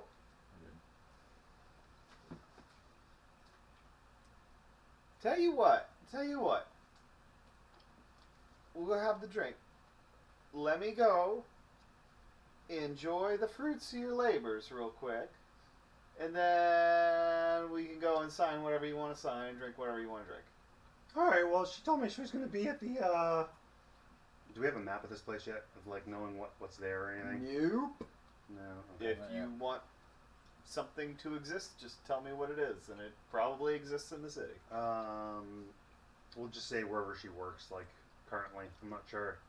So this is in the evening at this point. She's working late. Oh, okay. Good place to, So we're gonna say it's there even though she's not there because I have a plan. So. Okay. Yeah, so he's like, she's always working so hard. That she is. She seems like a good girl. All right, yeah, let's go, buddy. And All he right, throws his arm around I'll it. tell you what. You go. I don't want to get in the way. I'll meet you at my place. It's on 123, Kill Lane. Okay. You just meet me there. I'll meet you at the front door. I don't want to get in the way, I don't want to be that third awkward wheel. All right, so you're just gonna let him run off on his own to Yeah, and then I'm gonna sprint What is to the this other. now? Rafa. I'm gonna sprint to Jess's place real quick. Mhm. Give her a quick update. Tell her I need something real quick, anything of hers, and then I'm gonna head to her job, without her knowing. I have a move I can do Okay. that hopefully works. If not, it's gonna suck. Okay. Yeah. All right, so I'm gonna head to Jess's place first. All right. Yeah. So she's like, I didn't expect to see you again, but what do you need? I need a little something because I'm trying to work on getting him out of town. I just need a little something of yours, anything in the house, comb, whatever. Well, she reaches up to her hair and she unties a ribbon that's been used to hold it back. Will this work? Perfect. Thank you very much. Great. I'll give you an update once I get him out of town. Okay. I don't understand how this is gonna work. Yeah, But I'll leave it to fill you. I'll fill you in later. So then he's gonna hoof it over to where she works, and I'm going to do the move fairest of them all. Okay. So I need to roll. So for everyone, so they know, when you hold a piece of someone's physical person, hair, skin, tooth, nail, finger, etc., and try and magically imitate their appearance, roll Arcane. And at 10 plus, you look, talk, and even smell like the other character for a brief period of time. On a 7 to 9, you still change, but the MC chooses, without telling you, one of the following. The voice isn't right, the smell isn't right, the walk isn't right. Which is why I'm hoping the roll goes well here. Your perspective is off. You move as if you're still in your normal body instead of the one you're imitating. Why? What is it? And if I lose possession of if I lose possession of the piece of the target, the illusion is shattered instantly. So it's going to go in my pocket, or, tucked away. And then I have to roll Arcane, and pray to God it's higher than a 9. A 9. Nice. 11 plus 2, Wow, 13. All right. Yeah. Yeah, So nice you're enough. a perfect facsimile of Jessa. Perfect. So, I'd say you get there, and the place was closed. Yeah. Because there wasn't actually anybody working late. Yep. And Rotha got pissed and kicked in the door, and went Okay. looking for Jessa. So Jessica goes in. Okay. Hello. I'm sorry. Hello.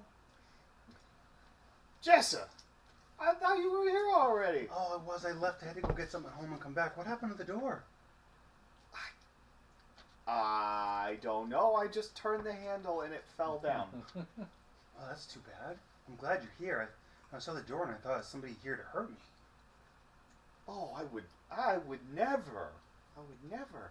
I'm so happy to see you. I understand you're happy to see me too. Of course I am. I'm really thinking about it and thinking of how swell you really are, and I think there could be something there. I definitely like to at least, poke the bear and see what's there. So at that point, he starts taking his pants off. Such a gentleman. I didn't mean poke the bear like that. Let's go have a drink. I gotta finish up work, but how about we make a date? I want it to be nice. Then we poke the bear later. I promise. I don't sleep on the first date, only the second date. So you only have to give me drinks once, and then you get to, Fine. Yeah, The sure, woman is principal. sure. Can we go on a date tomorrow? Yeah, tomorrow. Can we meet- Tomorrow. You're smart. Are his Where's the pants best still place? down? Where's the best place to drink around here? I don't get out much, I know unfortunately. this great little tavern, and he tells you about the tavern he was just in. Great. 7 o'clock. Pick me up. Sure. I'll see you then. She gives him a kiss on the lips. He tries to slip you the tongue. She takes it. Inside, begrudgingly, like, The things you do for your craft. right.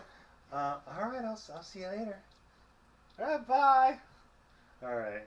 So she watches him walk away, Mm-hmm. leaves, and then scoots back to my place. And at Okay. that point, the spell's gonna wear off. Yep, because Rotha was supposed to be going back there. Yep.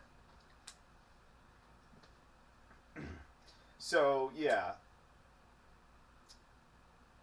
Just to wrap this one up. So he comes back and he meets you for that drink. Mm-hmm. He's looking a little disappointed.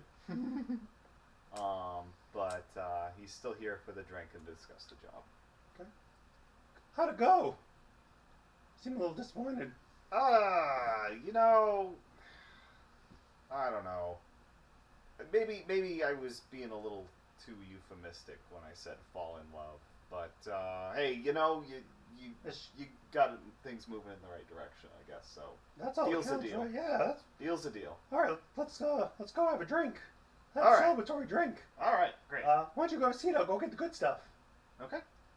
So here's what I want to ask you. So part of my item list is a few potions. Mhm. How does that work? Like, is it potions within reasonable? Like, if I wanted a sleeping potion, like, is that a reasonable request? I'd say if this is something reasonably common, and you have time to prepare. Yeah.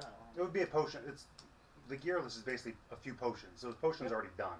Yeah. So one of them I would want would be a sleeping potion, just for some of the stuff I do. I think That would be one of my. it's along the same line as the same lines as using it to cast spells. True. Yeah. You Yeah, can't- It's just- your magical power. You Yeah. can't transport a city to another continent. Right. Yeah. But Yeah. you Yeah. can, It's reasonable stuff. Yeah. we're So like I'm gonna slip a sleeping potion, pretty strong we're not one, Lord in his Masters drink. here. Okay. Yeah. So you roofie the fuck out of him. All right. Slip So him the tongue again. as I go down and give him the drink, as he takes his first sip, I'm gonna take my fork and knife out and just put it on the table.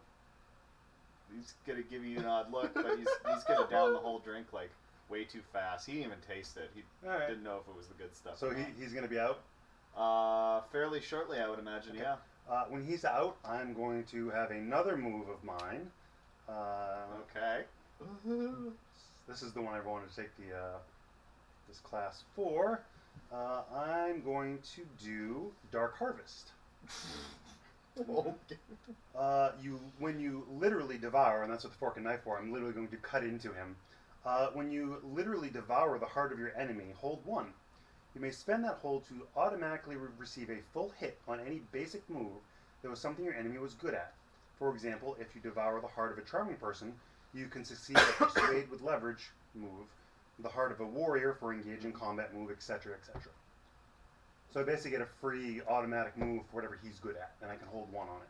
Yeah. So go ahead and make your roll. Or is it? There's no roll. Oh, it's there's just- no roll. yeah. Okay. Yeah. So yeah. That's why I have the sleeping you, potion. You slit his throat and cut into his chest. And, Yeah. Get your late night dinner on. Yeah. With fava beans and a nice Chianti. All right, yeah. So you've got one hold there to. So Ratha was sort of a street tough. So this is Yeah. going to cover like a lot of fierce rolls. Okay. Which is good because I'm actually a -1 on Fierce, so. Yep. Okay. And then I'm going to work on disposing of the body. I have certain things in the basement that I use that, kind of help. Basement, breakfast, second breakfast, lunch. I'm more of a heart guy. Some of the other organs are a little tough and chewy for me. So I'm going to just kind of dispose of the body in a normal way. A Gerald way, so to speak. Yeah, sure. Yeah, you dispose of the body. And then I'm just gonna, probably when morning hits, I'm gonna go talk to Jess and just say, yeah, he ended up packing up, and he was talked some sense into him, but he was a little heartbroken and decided he wanted to go, try and figure things out somewhere else. All right. Yeah. So I assume you want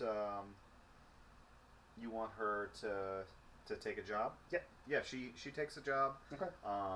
As a scribe and bookkeeper. Okay. Perfect.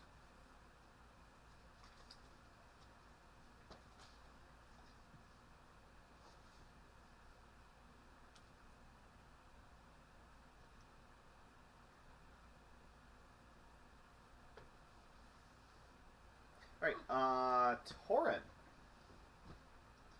So you're waiting to hear back from Gozar. I think a little while after that meeting, Roderick comes back, and he's got a rather shabbily dressed and kind of scared-looking peasant who's speaking for some of the refugees. So, let's see, what was his name? Give me a name. Somebody give me a name. Picus. Picus. Sure.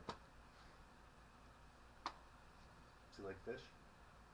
Oh, no, I was just, it sounded Roman, and all I do is, I do so much like listening about Roman history. All right, Picus is speaking for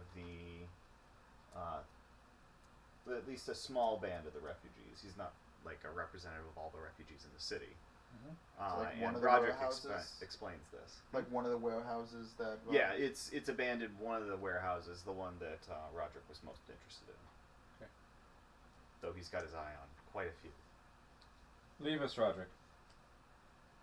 Are you sure, cousin? Leave. Very well. I shall be outside awaiting you. And he leaves. Okay. What was your name again, sir? Picus, my lord.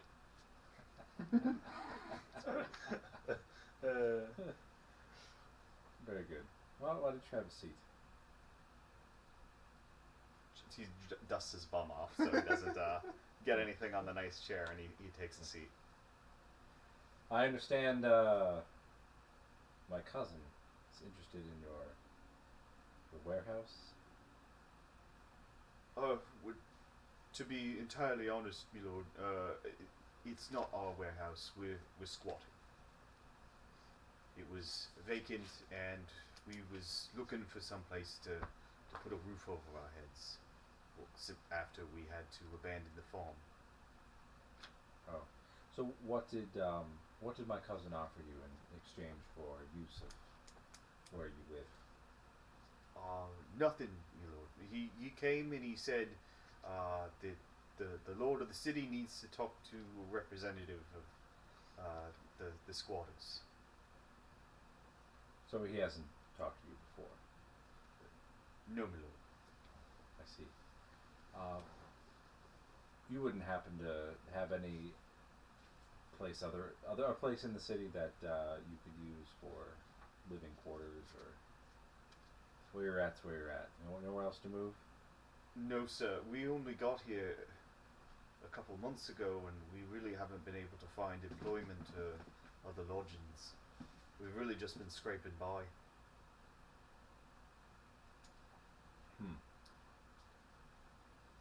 How many are you? Well, let's see. There's my wife, her sister, and he mumbles and counts on his fingers for a minute. Mm-hmm. There's 27 of us staying in this warehouse. Okay. How many are capable men? Oh, there's plenty of farm hands, and even the women are good workers. We're all farm bred, hard workers. Just you don't have the skills for, a city.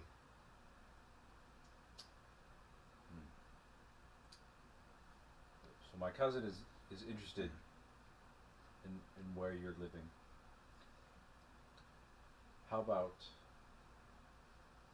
I pay you to join my army?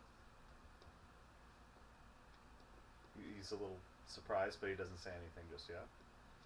And I will give you lodgings for you and your family. So me and the men would join the army, and we'd be able to put our families up. Yes. He thinks for a few seconds.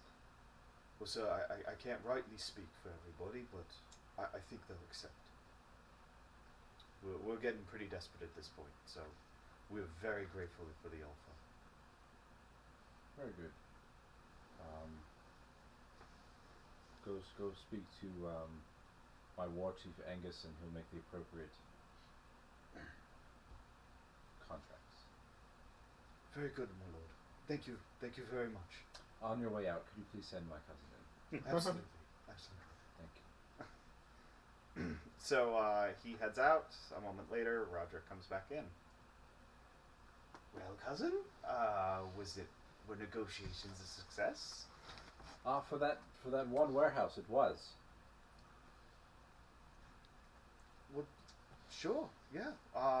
Would you like me to offer the same terms to the other warehouses? So why don't we start with that one, and we'll work our way through once that one is used up. You said it was for a granary, right? Yes, granary.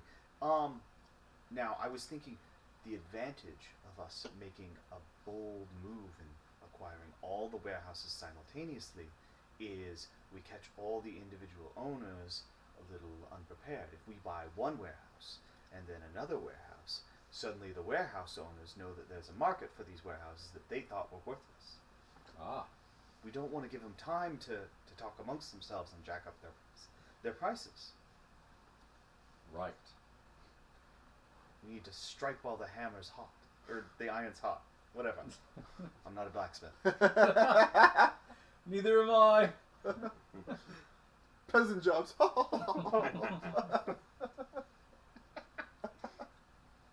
Well, the sum of money that you wanted to purchase this, what was that going to exactly? That was going to the families.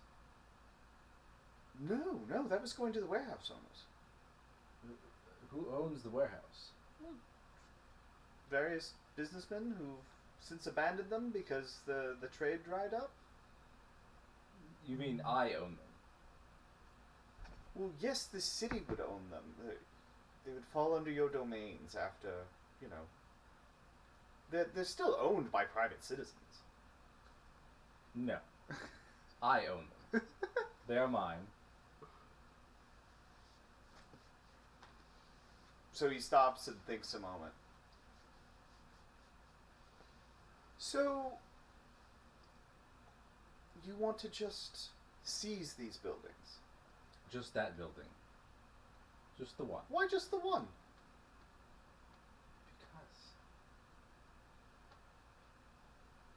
Because. Why do you... What? What are you doing? I'm trying to acquire a large number of warehouses to store grain. And then we'll acquire grain and we'll put it in there. And then we'll be able to feed who we need to feed once times get difficult. No.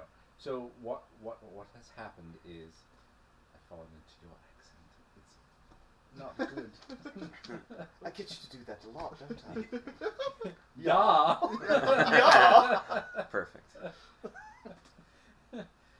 So, no. What's going to happen is we are going to seize that warehouse. Those residents, ones who are able, will join my army, and we will pay them for lodgings and food. Understood. We will use that warehouse to store grain, and once that's full, we'll move on to the others. Very well. You're the Lord, so I will take care of it. I will just, as a last word, say that I think this is a missed opportunity. We want to move quickly, but I will do as you instruct. It's not a missed opportunity. If I need those warehouses, I will take them. As you say. And then he excuses himself. And I will pause the recording and excuse myself to the bathroom. Very good. Yeah.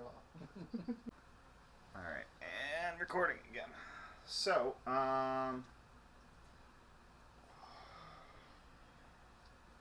Felix. You finished casing the joint. What's your next move? I will look to see what ground floor access to the streets looks like, aside from the front entrance. Yeah, so there's a front entrance,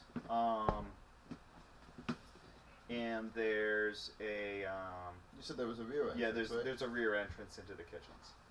And are there windows or things like that barring them? A few on the front of the building on the Okay. first floor.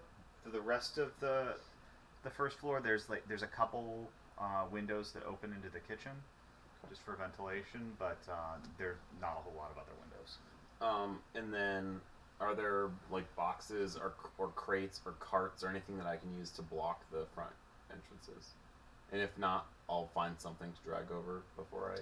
I'm sure you can find something if you look around. Yeah, I'll drag something over to be accessible, so that once I'm ready to put this into play, then I'll.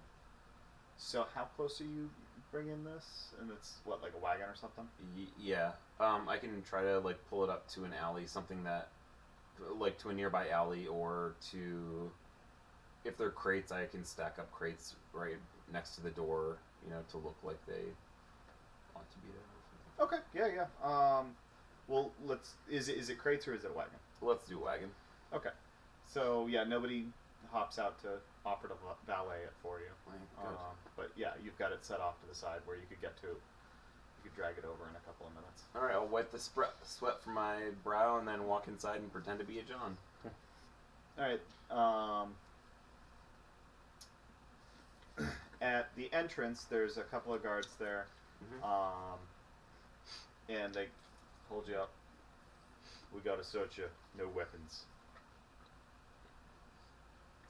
Okay. And I'll hold up my sword. I said, kind of, I'm not proud of this, but I don't expect to be long. I should be back for this shortly. No, selling yourself short there. It'll be waiting for you. Okay. Give him a nod and just allow him to check the road. Check. To Yeah, make they sure give I you a don't quick have any- pat down. They don't find anything, do they? No. Okay. There we go then. They let you on in. And then I'll see if there's some kind of not hostess or like somebody there to like take new customers or whatever. Yeah. So once you come Orient inside, them. it's basically like a normal tavern, except there's a lot more scantily clad women hanging about, and they one of them who isn't currently draped over somebody comes over and tries to drape herself over you. Did I get a good enough look at the woman with the baby to be able to identify her, or was it too Yeah, I dark think and if too you far saw away? her, you would you'd be able to pick her out of a crowd. And I'll sweet talk her, the lady who's here, and just tell her about my very specific proclivities for a more nurturing woman, a motherly woman. Whoa. How honest are you being here? Not at all. Not at all. Yeah. Felix has got mommy issues. So she sort of smiles and she thinks for a second and she indicates a rather large, extra voluptuous woman who's off to the side.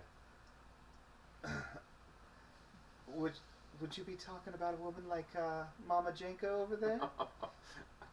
I'm assuming this is not the same woman that I had seen. No. And so the other woman was younger. Yeah, younger, slender build. Yeah. And I'll just kind of describe that. So she looks around. Nobody catches her eye. So you're going specific on the details of the woman you saw. Right? Not just not basically describing her.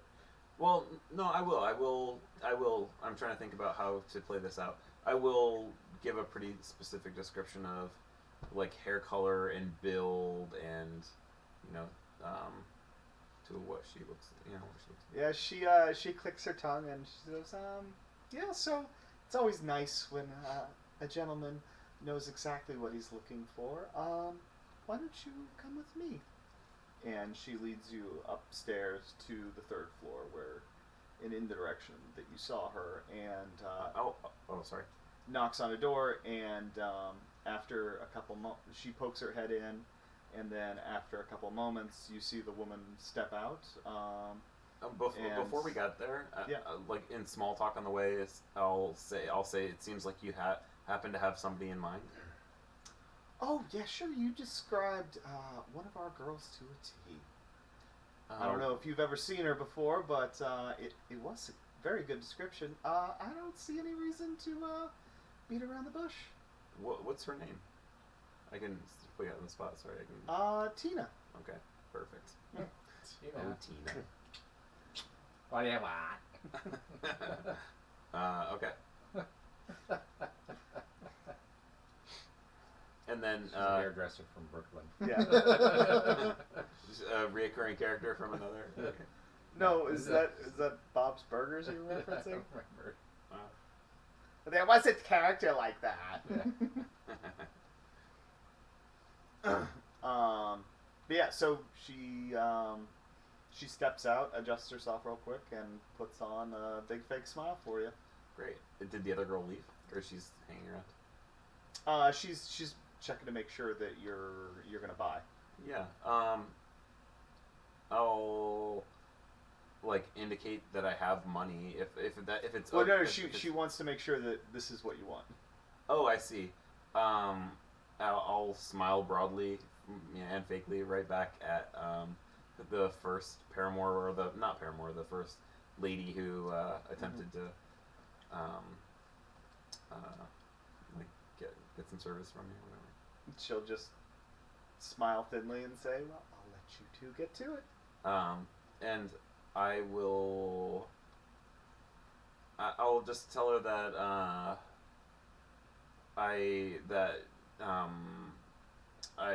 this isn't normally my thing, that I've been passing by and that she caught my eye, and that it seems like untoward or forward, but I could provide well for her, and I would be willing to make an honest woman of her. Whoa! I'm sorry. All right. I know a little bit. I don't want to probe, but I know a little bit about her circumstances, and her child would be welcome in my home. Okay. Gozar was forward. Yeah, that's real fucking forward. Yeah. So let's get a persuade with leverage. Yeah, that sounds fair. It's gonna be plus Wiley. Oh, thank you. I was looking for that. All right, straight roll. Here we go. Womp womp. Oh, 9. Man, nobody will miss a roll. What the hell? No experience tonight. Yeah. Yeah, nobody wants experience. I know, well, give me someone that I love to talk to, and I'll spill my guts. I'm always free to talk to. No.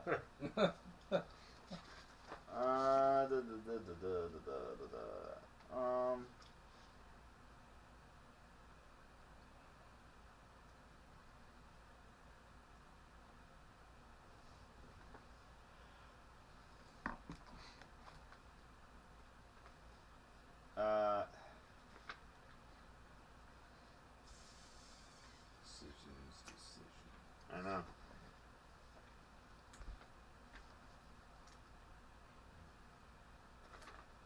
She wants something else other than what you're offering or suggesting instead. Let's say she doesn't want to marry you. She just wants to get out of this job, but not to marry, and she wouldn't be yours. She just wants to be free.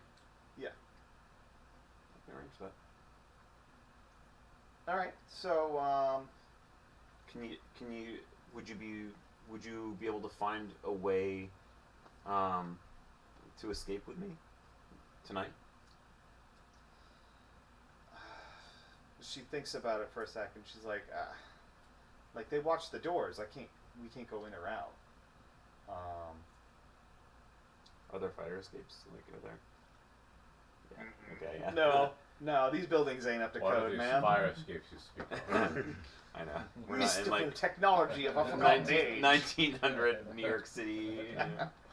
Take a diversion. How many more babies you taking? I can Long ask. I'll tell her that what if I leave you something in good faith, to be able to get free. When you are able to get free, then I'll tell you where to come and find me. In the meantime, would you be willing to help me care for or allow me to care for your child until you're able to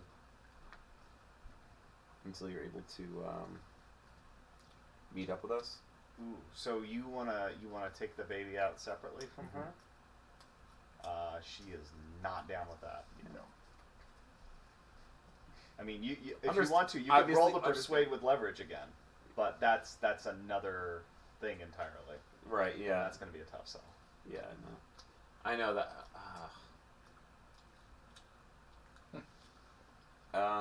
Give Yeah, yeah, exactly. I didn't know what her Wait, disposition. did I just talk this lady out of her baby?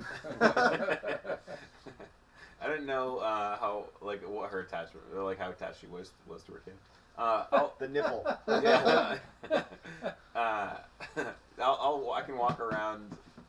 Well, like in her line of business, they've got to come by these things a lot, right? So, but. Oh boy! Just erase that part. That could be No, edited out, honestly, right? what No, that's the- on there Oh, forever. okay. That's on there forever.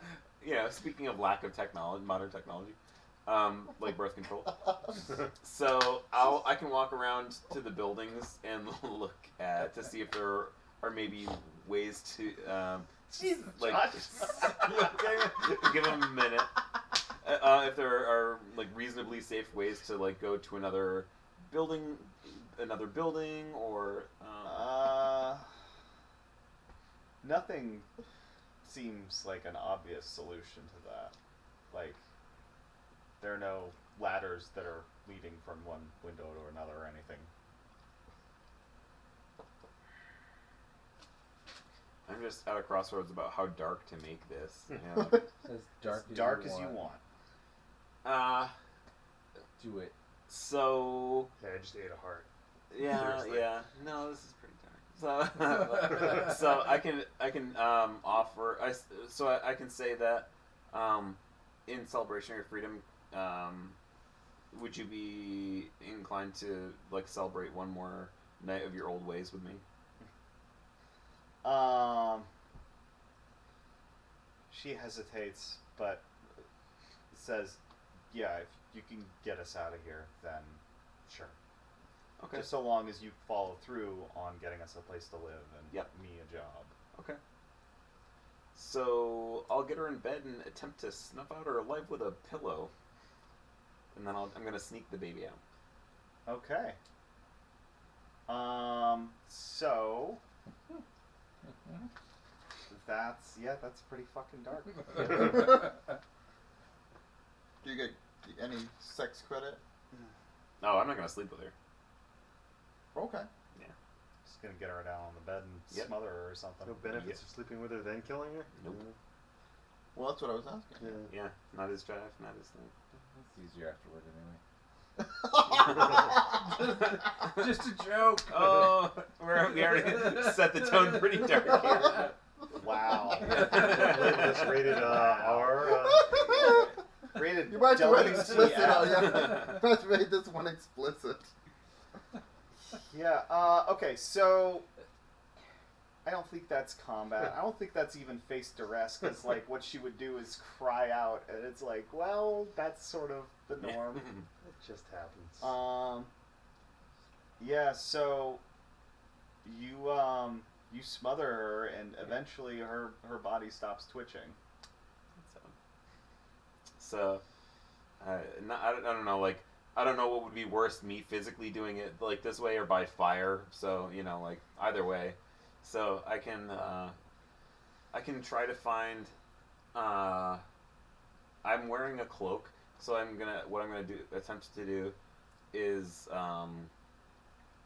attempt to smuggle the baby out.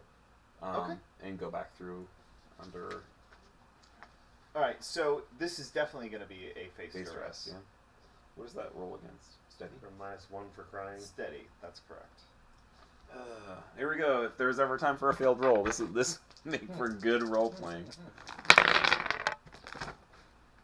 6. There we go. Baby cries out. First fail. Yeah, Mark experience. Yeah.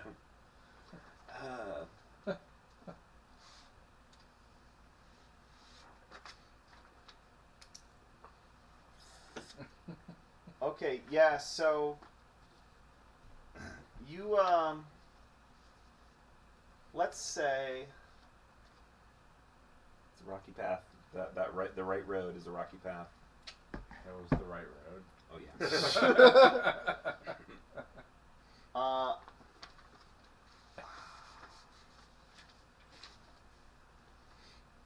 so I want to disclaim some decision making here. So what I want to figure out is how far from the door. Because Right. you were just going out the front door, right?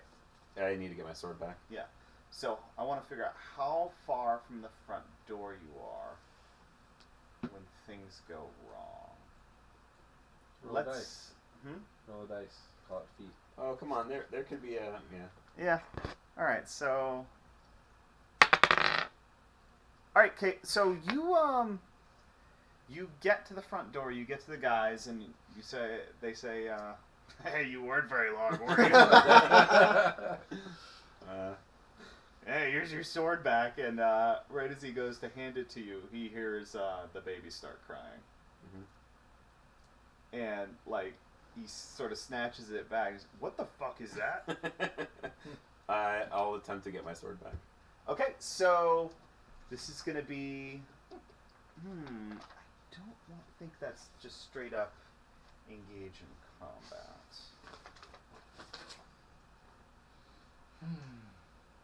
So you wanna get your sword back from him quick.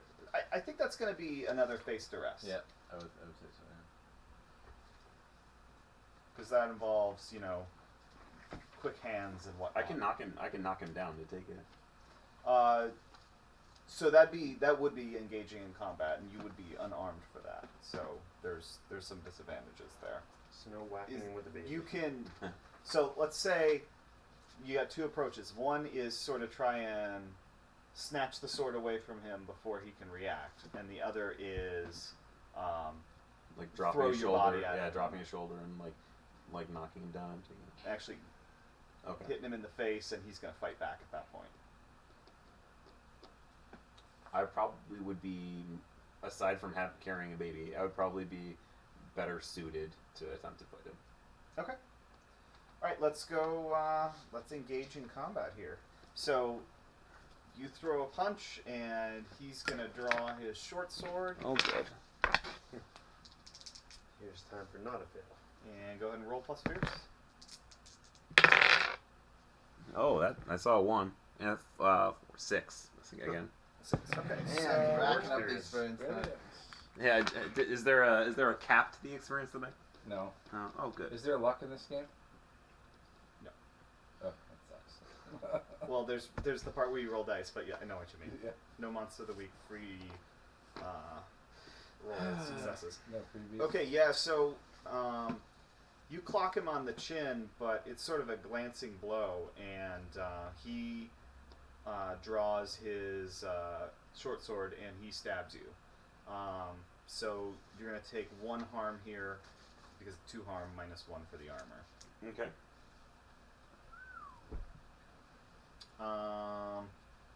So do you want to change tactics, or you want to keep going at him? No, I'll keep slugging away at him. Okay. So go ahead and give me another engage in combat. Wow.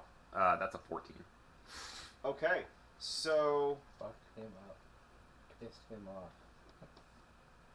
so on a hit, do you have the Yep. engage in combat Yep. there? So you're going to choose one Last from time. the first list, and then one from the second. 1 on the first, 1 on the second. I'll fight defensively for the first. And achieve my goal. Okay, so that'll get your sword. Yep. All right, so that's going to reduce the harm down to 0, and you get your sword back. Okay. But he's still in the fight here, and his buddy joins him at that point. Bring it on. So give me one more engage in combat. Fuck me. That's a 5. 3 points of experience and 4 rolls. Nice. Okay, So you all jinxed themselves. Now we're going to second roll. yeah, they're both going to hit you for 1 harm each. Okay. But you take down the guy who had your sword. Okay. And if you want to keep fighting it out, you can try to finish off this guy. Yeah, Or well, more come. I think I need to in order to. Another. That's 4, 6. Wow. Yeah. Fighting's not your strong suit tonight, huh? No. Jeez. That's like 3. What was it? 3 ones in a row. It's tough with the screaming baby in your arms. Yeah. Yeah. That's what we'll chalk it up to. It's the Yeah. baby that's doing it. Trying to fight and keep a baby alive is but difficult. I gotta say, good for the guards for avoiding that baby the whole Yeah, time. They're just stabbing the beating baby. down on you. Yeah, they just stabbing at him. They don't even know what the fuck the deal is with the baby. Second one doesn't even know it was there. So yeah, he hits you again. So you're up to 4 harm, is it now? Yep. Yeah, that's starting to get a little ugly. Yeah. But you take him down as well. Okay. Because still 3 harm with that fucking thing. All right, so at this point, the brothel is in a fucking uproar because there have been 2 guys slaughtered at the door. What do you do? I'm going to like stagger my bloody like stump of a body out the front door and attempt to drag the cart in front of it to block it off. Okay. More rolls. Yeah, I think that is going to require a roll. So Should have picked crab. well, you could, go down to bars and start kicking in doors. That is within your capabilities. Oh, I could. Yeah, you could. You could. Go ahead and give me 1 roll for that. Face duress? Let's do It's more face important things, duress. That's why it was sly again. Steady. All right, here we go. I wish I had other things to roll out, but that's a 10. There you go. All right. So yeah, you block the entrance before any more guards can come, and then so it's blocked, and they're like, you hear them shouting to try and go out the back. Okay. I will try to set fire, again, move as quickly as I'm able to go set fire with one of the oil lamps, and then just try to haul ass and get out of there. Just to the front of the building there. That creates a problem because that was the original plan, was to just light it up from the back, but I feel like there are going to be people back there now.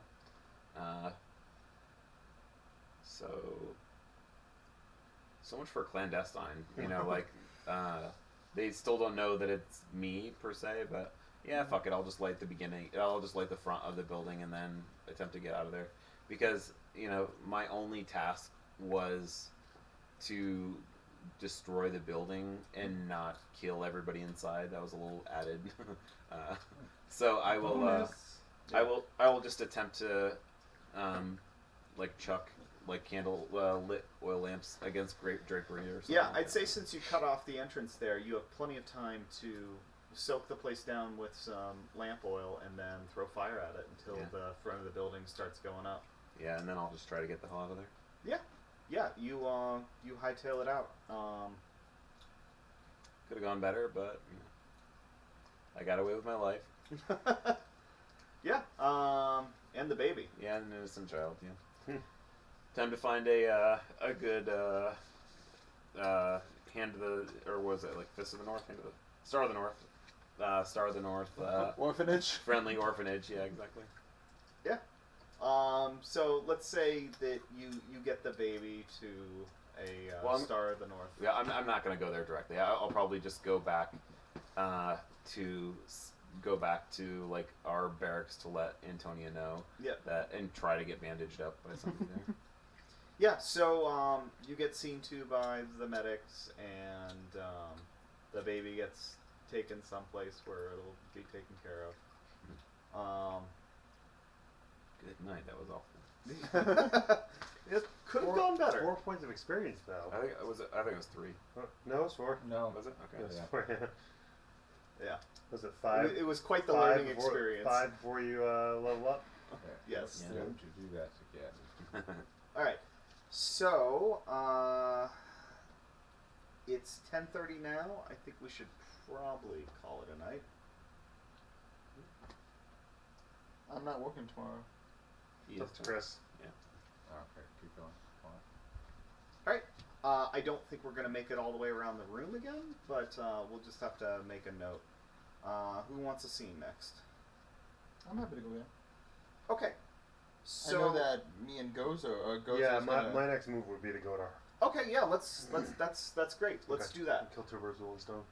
So, Gozar, you proceed to the Temple of the Empty Vessel. Holy vessel. Holy Vessel. Important distinction. Whatever. Well, it's empty until it's filled, and then it becomes. And then it becomes empty again. And then it becomes filled again. And then it becomes empty again. Such is the universe. Yes. Cyclical, etc., etc. Yeah. Crossing Tina's name off from my notes. Okay, yeah, so you arrive there. What do you do?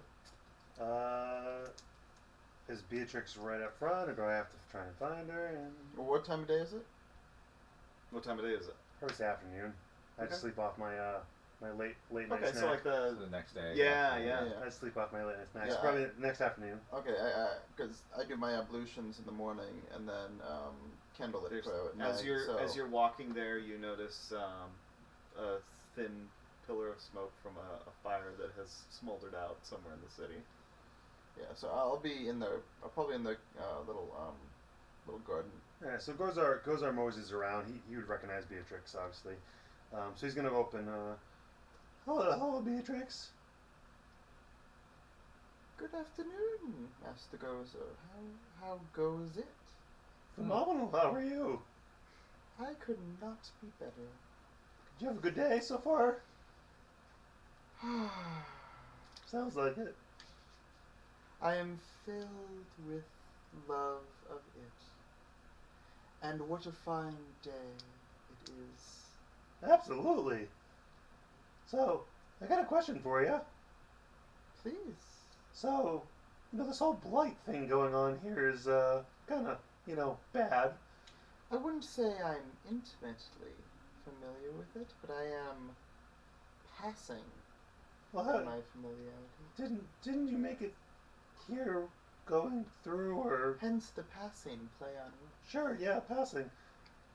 I'm kind of curious how. Oh. And she'll lift up her robes and lift up one foot and lift up the other foot and look back at him. You walked? Of course. I do not see a carriage or any other means of Do you transportation. have magic feet or something? They are as you see. So you just walked right over the blight. Through. Through, oh yeah, oh, okay. Nothing happened? I don't see any scars or anything. No, I have sandals. Oh, okay. Yeah, they're not much, but they are sturdy enough for rocks and so on. And blight apparently too. Oh, no. The blight isn't in the ground. It's in Uh, the people. I haven't. Oh, really? I haven't actually seen it. Oh, it's quite terrible. I've heard. That's Yeah. why I'm here. Oh, absolutely. Because I've heard you've managed to, pass by it or on it or Through it. through it. Yeah. Yes. Oh, definitely. Any tips and tricks you want to share? Are you planning on going through the blight? No, I just Well, want then I to. don't really see what the need for it. I want to is. survive it when it comes through. Do you expect it to come through here? Maybe. Well, then we can chat then. It might be. I wouldn't want to overload you with anything that wouldn't be applicable in the near future. Oh, it's okay. I have a healthy appetite for things. I know young men such as you. Things go in, things go out, and there's not. It's not a character flaw. It is simply a nature of who you are. Now, if you have. Let me interrupt real quick. Gozar, may I suggest studying a person? Yes, actually that would be a good one. What roll is that? That is plus sly. I think that's my good one.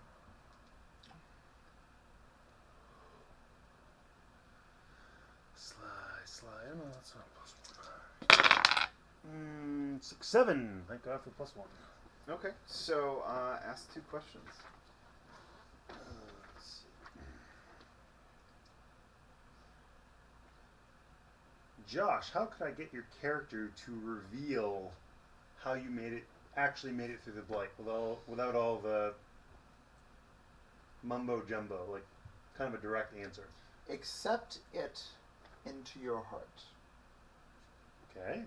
I feel like that was going to be the answer. Scratch that. Let's see. What are you leaving out? How I got through the blight. I mean, I don't know what you expect. Fair enough. Yeah. So, let's just say I'm really invested in this and I really want to really let it flow through my heart. What would I need to do to learn? Well, I think that's a good motivation. But I think, as I'm sure you can gather from the lack of success that others have had, that it's the sort of thing that takes diligence and practice and focus and opening up in ways that you may not have expected to previously. Of course, yes.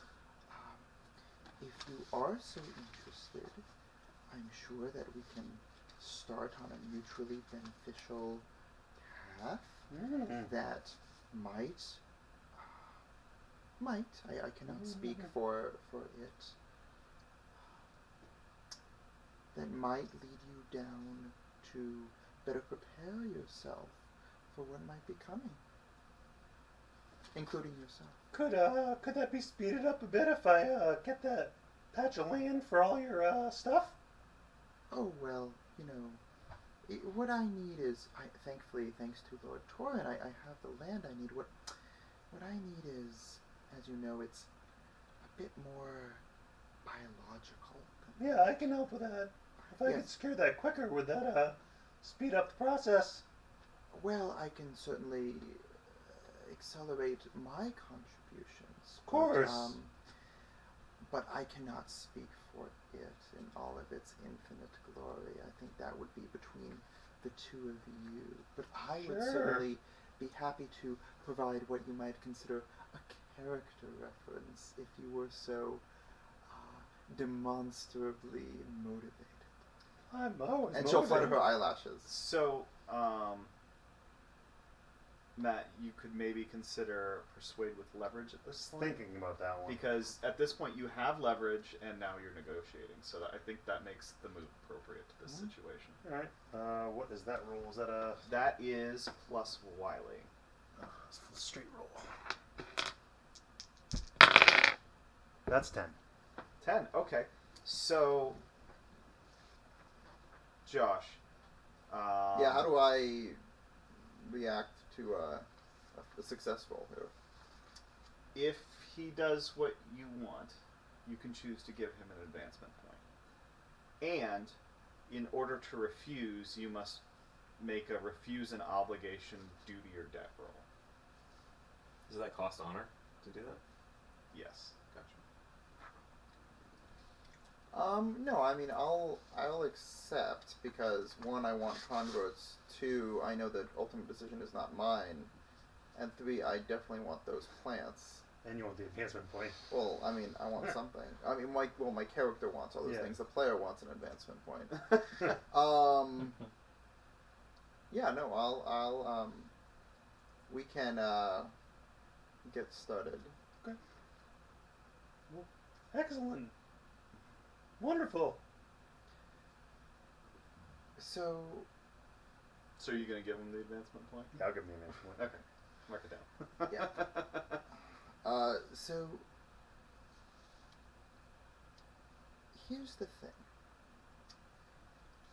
I can show you the way, and I like to think that, at least in the moment, it'll be worth your while. But meeting it and gathering its favor is not the sort of thing for the meek of heart or the meek of mind. So, if you are to enter onto this path, I just want to let you know that it will test you in ways you do not expect to be tested. But I have every confidence that if your intentions are true, then you will let the love of it into your heart, and it shall bless you. Of course. And then you might have better luck with the blight. Maybe we'll do something for my voice too. There are some miracles that even it cannot. Ha But hope springs eternal. Ha ha! Funny. She'll put down her, her gardening hoe and materials, and kind of take off her gloves, and gesture for him to enter into the temple. Go enter. Yeah, and so she would probably, she would start with the same process that she would have with Angus. Mm-hmm. It's kind of a natural first step to evaluation. Mm-hmm. I don't think he's ready for her to take out his inner demons yet. On the other hand, So this is a sex move. How does the sex move work? Is it who initiates it? You both get if you have sex with each other, Yeah. you both get the effects of your sex moves. Okay. Did you intentionally model her after Inara? Like there are some really similar. who's Inara? From Inara from we were just talking about the TV show that only ran for one season. Oh, Firefly. Yeah, Firefly. I've only seen the movie, Gotcha. but You're missing out. Yeah, man, go back and watch so it. I've been told. Everyone I know who I trust on sci-fi likes it, so it's a good sign. It's really good. But no, I didn't, because sex obviously I didn't bats. know the. Yeah. When you and another character have sex, hold 1. Spend your hold to use fairest of them all to imitate that character, Oh, nice. as if you Oh, rolled a 10 shit. plus, even if you don't have that move. I'm sorry, say it again? He can. I get a 10 plus and I get to imitate her. You know how he did Ferris the Mall to impersonate Jessa? If he has sex with her, he can do that at any point in the future. At any point? It's Yeah, not it's just a a hold, one-time hold, thing? hold 1. Wow. Well, it's a hold 1, so I only get it once. Right. Yeah. But I you're can not- use well, it at any point. Like I don't have to use it right away. So I am going to. So I get a hold as well, Mm-hmm. and I'm going to spread fear of it. So, Oh wait, no! I have to decide when to spend it. You decide whether or not you get to feel love, fear, or worship of it. But you hold and decide when that's going to happen in the future? Yeah. Okay. So I get to decide whether it's worship.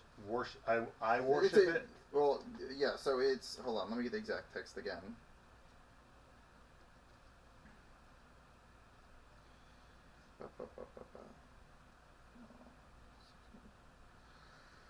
Where is it? But I think given that I'm trying to essentially initiate you, I think I would use it immediately, because I'm trying to create that effect of this is what you have in store. So stand by. Oh, thank you. If you and another character of sex, you share it with them, hold 1. You may spend it at any time to have them spread knowledge, fear, or worship of it. So knowledge, Fear or worship. And you get to choose. I would say knowledge. At the time, though. Yeah. So I guess I'll... When he says, I'm spending it to have you do it, Yeah, that's when you but choose that yeah, I would. So- yeah. So I share it with them. So does it, is it talking to them, or does, he catch a glimpse, or, a sensation or a feeling of what it is? You tell me. I think this early on in the process, it would not be so, out there. So, you wouldn't hear its voice, but you would... Makes sense. I think you would have an unmistakable feeling that you felt its presence and you hadn't before. Yeah. And when it fades, it you feel its absence. doesn't his class use it to do his thing? I have something Not different. that it. Not at there. Different. Different it. Just more its. Yeah. yes. Cousin it. I have sister I it. have unspeakable power. Yeah, speaking of cousin it, where's your beard and your wig? It's fucking hot. Fair. Okay, so +1 hold. Yeah. So there's the evening. All right, interesting. I mean, I get to imitate Bellatrix. That'll be it. Or Beatrix, sorry. She's not Lestrange. Yeah. She is strange, but in a very different way. Yeah. Alright. Awesome. At any point have I, like, in my goings around town, have I, like, heard Angus's name?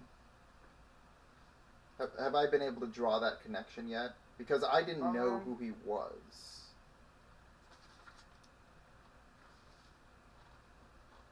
It's okay if not, I'm just curious. If you want to make a study a situation roll. Sure. So we'll say this applies to your going around town. Yeah. So what's listening in the on stat? Conversation. Sly. Don't sit down, Josh. It is, Sly is a 9. Okay, so you have 2 questions on study a situation. Yeah. That's a scratch my butt.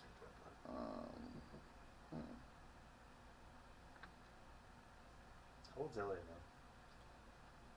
It's gotta be what, 13? 14, 15. He's in pretty good shape. He seems like. What is Angus's current plan? Angus's current plan is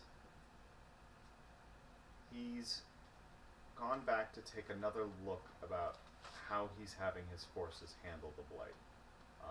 Because before it was just something that he was committing as little to as possible in the hopes that it would resolve itself and he wouldn't have to get too involved. It's fire. So he's refocusing on that. How could I get him to send me more potential converts?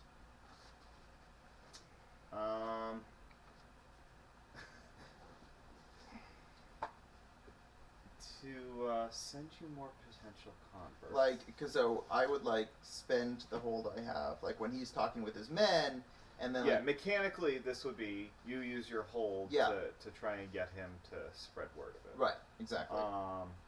I'd say, like, he's going to come in contact with a lot of different people. If you want to know what type of people would be most susceptible, probably refugees. Mm-hmm. They're scared. They're in a new place. They've been displaced from their homes. Mhm. They'd be the most vulnerable to that. Yeah. What they have been worshipping hasn't been working. Yeah, clearly not. Yeah, clearly not. So yeah, I would. Okay, so I guess the how is, well, I guess maybe I already accomplished that by helping set his inner demons free. But yeah, so I would spend my hold on that. I mean, Okay. he would have to choose, right? He gets to choose knowledge, fear, or worship. I'd say if it's another player character, they get to choose. Okay. But if it's a non-player character, you can choose how. Okay, so I guess in that case it'd be worship. Okay, so you want him to spread worship, a Yep. message of worship for it Yeah. to some refugees. Creates an interesting wrinkle for you. spreading the church or spreading her church. Yeah. Hopefully, word will get out about the free lodging and food for army recruitment. Then you'll have lots of people to throw at the Blight. Exactly. All right. So Torin, we'll do a quick scene for Torin and Felix. And we'll try to keep them brief, just so we can wrap this up before I fall asleep. But yeah, so let's say you receive a letter from Exarch Antonia. Okay. She requests that you call a meeting of the council where all the leading figures in the city come together to discuss problems. Okay. and she asks that you do this as soon as possible. Okay, so on this council, Mm-hmm. well, on my council, who so we have the stars, Antonia. Not you yet. No. Sorry. No, The that I didn't stars. expect to be. Stars. I'm playing a long card. City guard. Yep, city guard, which they're So sort of is there a militarized. distinction between the army and the? I don't standing think so. army? I There's wouldn't say no need So for three Angus- separate forces. Angus, So Angus is going to be there. Stars, and then The leaders of each major house. So a bunch of them we don't have named, but sure. like Roderick will sit in for your house since Mhm. you're representing everybody. Yeah, we could say he's the finance guy. Master Master of Coin. Coin. Yeah. Hey, Game of Thrones. Yeah. And that it's also going to include like what was her name? Some sort of chancellor. Auntie or Hilda representing House Thornberry. Sure. And like there's going to be a bunch of people there who are going to be on screen but are going to stay unnamed Sure. unless they say something. So this is something that if you agree to call it, it wouldn't happen right away. This would be something we could open on next session. Sure. Yeah. Yeah, we could say in 3 days in the Great Hall.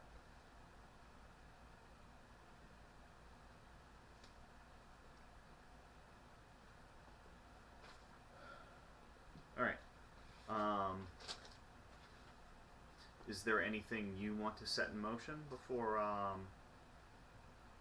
while we're getting ready for that? I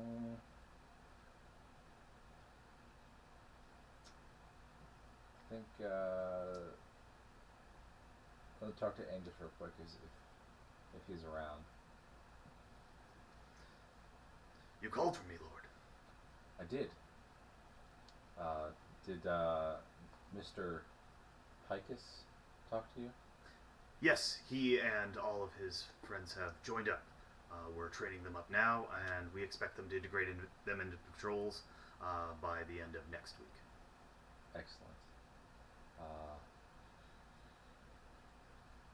How would it look if I could get you more?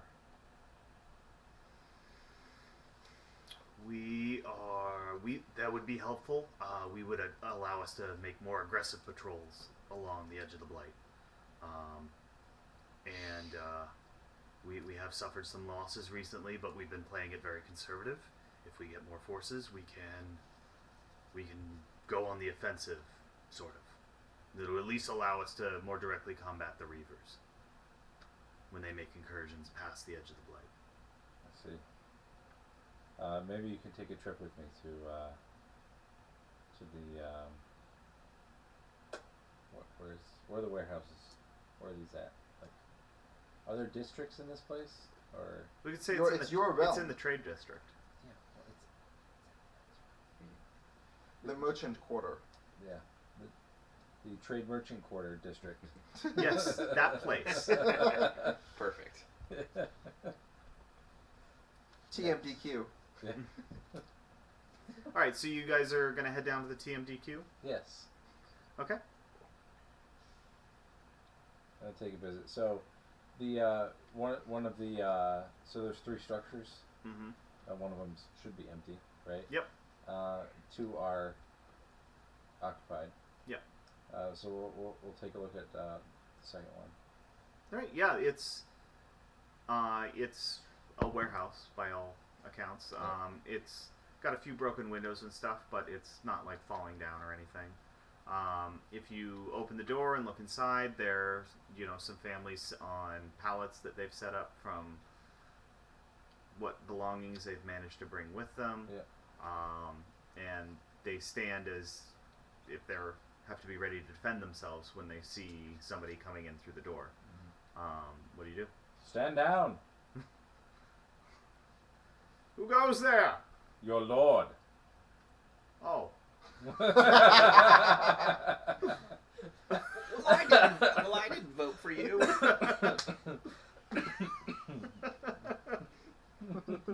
Now you see the violence inherent in the system. Perfect. Yeah, being impressed. All right, so so they come out to meet you. They're not gonna arm themselves. What do you have to say? Yeah. Have you heard of your neighbors? They said they was getting jobs. That's right. Would you like jobs? We would. Excellent. So he's going to explain the same deal as the one that next door. Some of them take a few minutes to discuss it with their families. Some of them accept outright, but they all eventually come around on it. Okay. He'll move with the war chief to the next one. Yeah, and do the same same thing. deal there. Same stuff. Yeah, they're all sufficiently desperate that they'll take just about any job they can get. Okay. Sounds good. I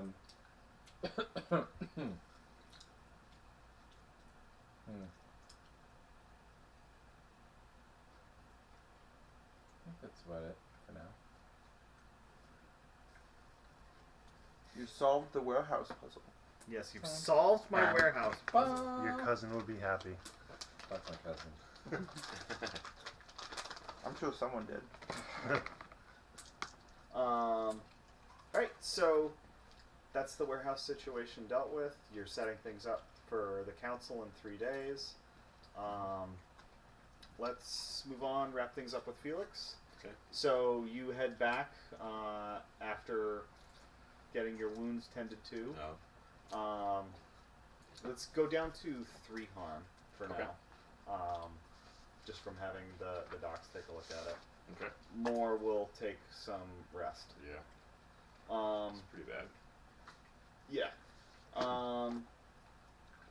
So Exarch Antonia comes to visit you. Actually, she wants to debrief you on what happened. Okay. I'll attempt to get out of bed again to take a knee.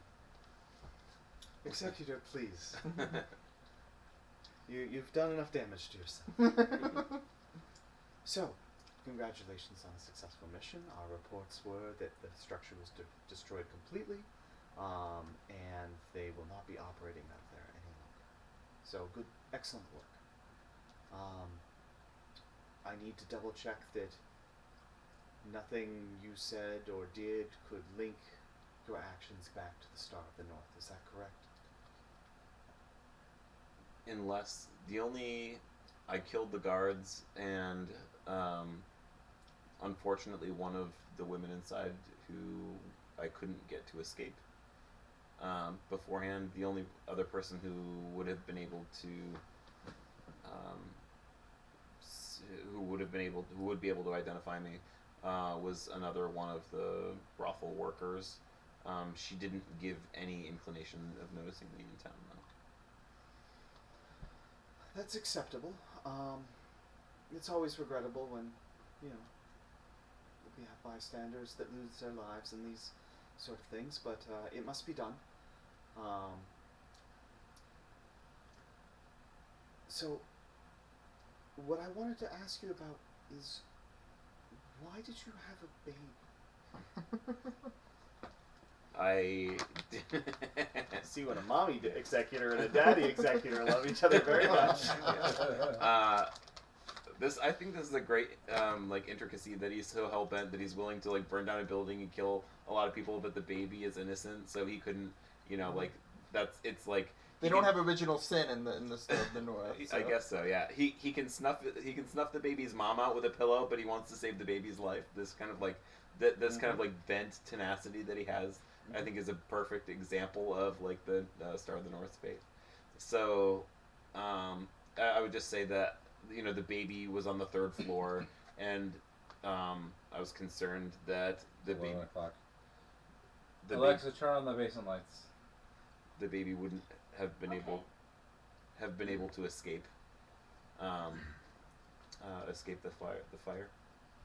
And it seemed, although the sins of her mother were grievous and were deserving of punishment, the baby didn't have the same sins on it. she pauses for a moment and thinks. She smiles and she says, "I think that was the right thing to do." And I'll look down at my like bleeding through gauze and things like that, and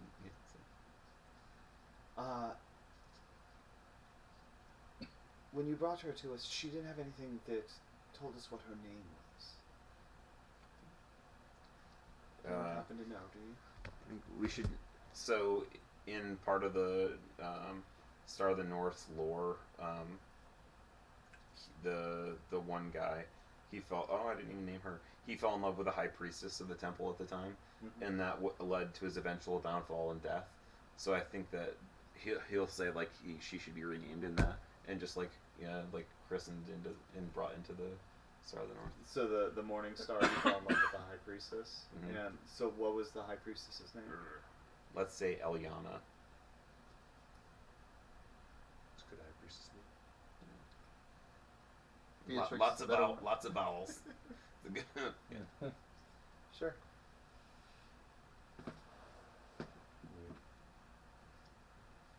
She nods. It's a good name. And leaves you to rest. All right, let's do our end of session stuff. So, first off is advancements. Did anybody hit their entanglement? No. Would mine count as public? Nobody So knows what I was- did it. Remind me what your entanglement was, because I don't No. remember. Mine was the. Where is it? I didn't really reveal the extent of your power to someone who may covet or hate your abilities. Yeah, not you I didn't guess. really reveal it to anybody. Even No, I did. even your victim didn't see anything coming. Yeah, that's true. Okay. Okay. Mine was intimidate common folk on behalf of someone powerful, which I think is questionable by like causing a ruckus in the brothel. It wasn't necessarily it like scared the hell out of them, and I didn't reveal the person, so I feel like in those ways it's like Yeah, I'd say that's a no. yeah, that's good. So you guys can just keep those entanglements and try for them the next session. Let's see. Now let's do honor. So there are 4 things that can gain you honor. Tangibly advance the interests, agenda, or standing of your faction. Made a new connection with someone who may find you useful or desirable. Demonstrated your power, talent, wisdom, or skill to others. Spread rumors, secrets, or information to those who need or want it. And you can. I think Beatrix hit 3 of those. Which one didn't you hit? The last one. Yeah. You were a little tight-lipped on information, so you get 3 points of honor there. Where's honor on the character sheet? Oh, there it is. All the way Yeah. to the or Like, I had to search through the book to find this one page. It's the only page that tells you how this works. Yeah. there is some organizational issues with it. Yeah. There are. Felix, how were you doing on those? I felt like I hit the first one, Mm-hmm. advancing. The agenda of Yep, your yep. faction. I don't know about the other ones. I stopped like. Yeah, I don't listening think to you something. made a connection. No. So what is with the Pentagon under current honor? I think that's just an open space to. Why is it a pentagon? I think that's to put the number in, right? Yeah, I think that's to put the number in. Why is it in a circle? Because they wanted Because I don't know. variety. I don't know. Okay. I don't know. It's just Well, if you look at underneath stats, yeah, advancement. bottom. Yeah, I gotcha. I think you demonstrated power though, so you can gain 2 honor off of Okay. that. Gozar, I would think I made a new connection. I think with you made a new connection. You advanced your faction by, both And then by they recruit. getting a new recruit and by taking a job for the Lord. yeah. Um, I don't think I made the other 2 though. yeah, I didn't no. demonstrate. I didn't really demonstrate my power, did I? Yeah, there was really Yeah. no demonstration going on. Yeah. All right. So yeah, we'll say to Torin, I'd say you advanced your faction by solving the the clearing out those warehouses so that you can use them in the future. Mhm. You made a new connection with Gozar.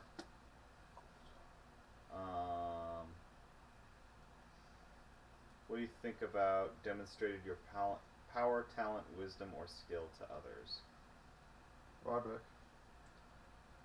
Yeah, that's sort of, I don't know, like power, like, you know, like asking a cripple to pour me some wine is a demonstration of power. Well, You know no, what I you went around him essentially because he wanted to be the point person to own these warehouses, and you just took them. Well, also the fact that you actually went there yourself and just Yeah. But did what I'm it. saying is That's there's real, varying that's power. degrees. So Okay. like you can pick any of. I'd say so. Take 3 honor, and then there's what can reduce your honor. Does anybody think they were publicly humiliated, repudiated, or shown to be weak? I don't think anybody went back on their word or betrayed someone. I kind of Not betrayed. yet. You did kind of betray Rotha. Yeah, I did kind of betray Rotha. Okay, so subtract 1. And I don't think anybody acted against their faction. All right. So Not that's honor. Not yet. Are we gonna do and patron moves next session? Are we not patron moves? where you like roll in the beginning to not patron moves, like it's like a patron roll or something like that gives your disposition at the beginning of the Yeah. So if you have a patron, roll plus the stat your class lists as the start of the session. On +10, your patron is happy with you. Yeah. You and the player of your patron should work out why this is. You may remove 1 disobedience if you have any. 7 to 9, your patron is generally pleased with some reservations. You and your player of your patron should work this out why this is. They hold 1 for the session. They may spend it to call on you to do something that you must do, or make or refuse an obligation due to your debt roll if you refuse. If you refuse your patron's request, it counts as 1 disobedience, max 3. On a miss, your patron is angry with you, and you and the player of the patron will work out why. You receive 1 automatic disobedience. If you use 3, the NPC patron will immediately sever the relationship. NPC patron may choose to immediately sever the relationship with you, or choose instead to take a hold 1 to call Okay. on you. Yeah, I forgot that even existed. I didn't know if you felt like if it's like needlessly silly or like another rule without a big reason, like there's That's not a my big payoff. thought. Is that sounds roll a like die a and- lot of bookkeeping time Yeah. to do something that we're naturally doing through our To role. roleplay. Role yeah. play, yeah. Yeah, I think it's more valuable if we're playing a game that takes place on a longer timeline. But we're playing a game that's in the we're in the middle of a crisis here. Like Yeah. the shit ain't going on for Yes. 3 months. Right. Yeah, The we're stuff's not. gonna come to a head. Yeah, shit's gonna come to a head, and we're not like Yeah. really thinking in terms of like obeying our factions, like in terms of, like we're. Well, I think we well, I think are, we are, but but like we're acting more tactically. I guess is what I'm saying. yeah. I like the honor moves though. Yes. Yeah, so everybody take a look at the honor moves for next session, because now you've got a pile of honor to use. So, definitely Do look you know into who that. I am? Do you know? So I have a question on honor, like, because I'm thinking about the whole betrayal thing. How well do you have to know someone to really betray them? Because I didn't really know him that well. Come to think of it, like I met him. He seemed like somebody I could recruit. I didn't really talk to him much. Like how much you do you did have? lie and trick him a lot. Okay, so Into his death, you know. True. And then you ate his heart. true. Well, that's a move. So you can't count that against me. You ate his heart. But he's not gonna be alive Right. It was to know I a betrayed fucking him. snack. He's not gonna be alive to know I betrayed him. So there's the Lord's Keep, right? And then there's the Yep. the Star's Place. Where is that? Let's say this corner. Yeah, perfect. Oh, you guys are right on the the border. Sure. Well, these are the mountains, and this is the Blight moving. Oh, okay. I mistook that. So this is You guys are is Alright, I'm stopping the recording. did you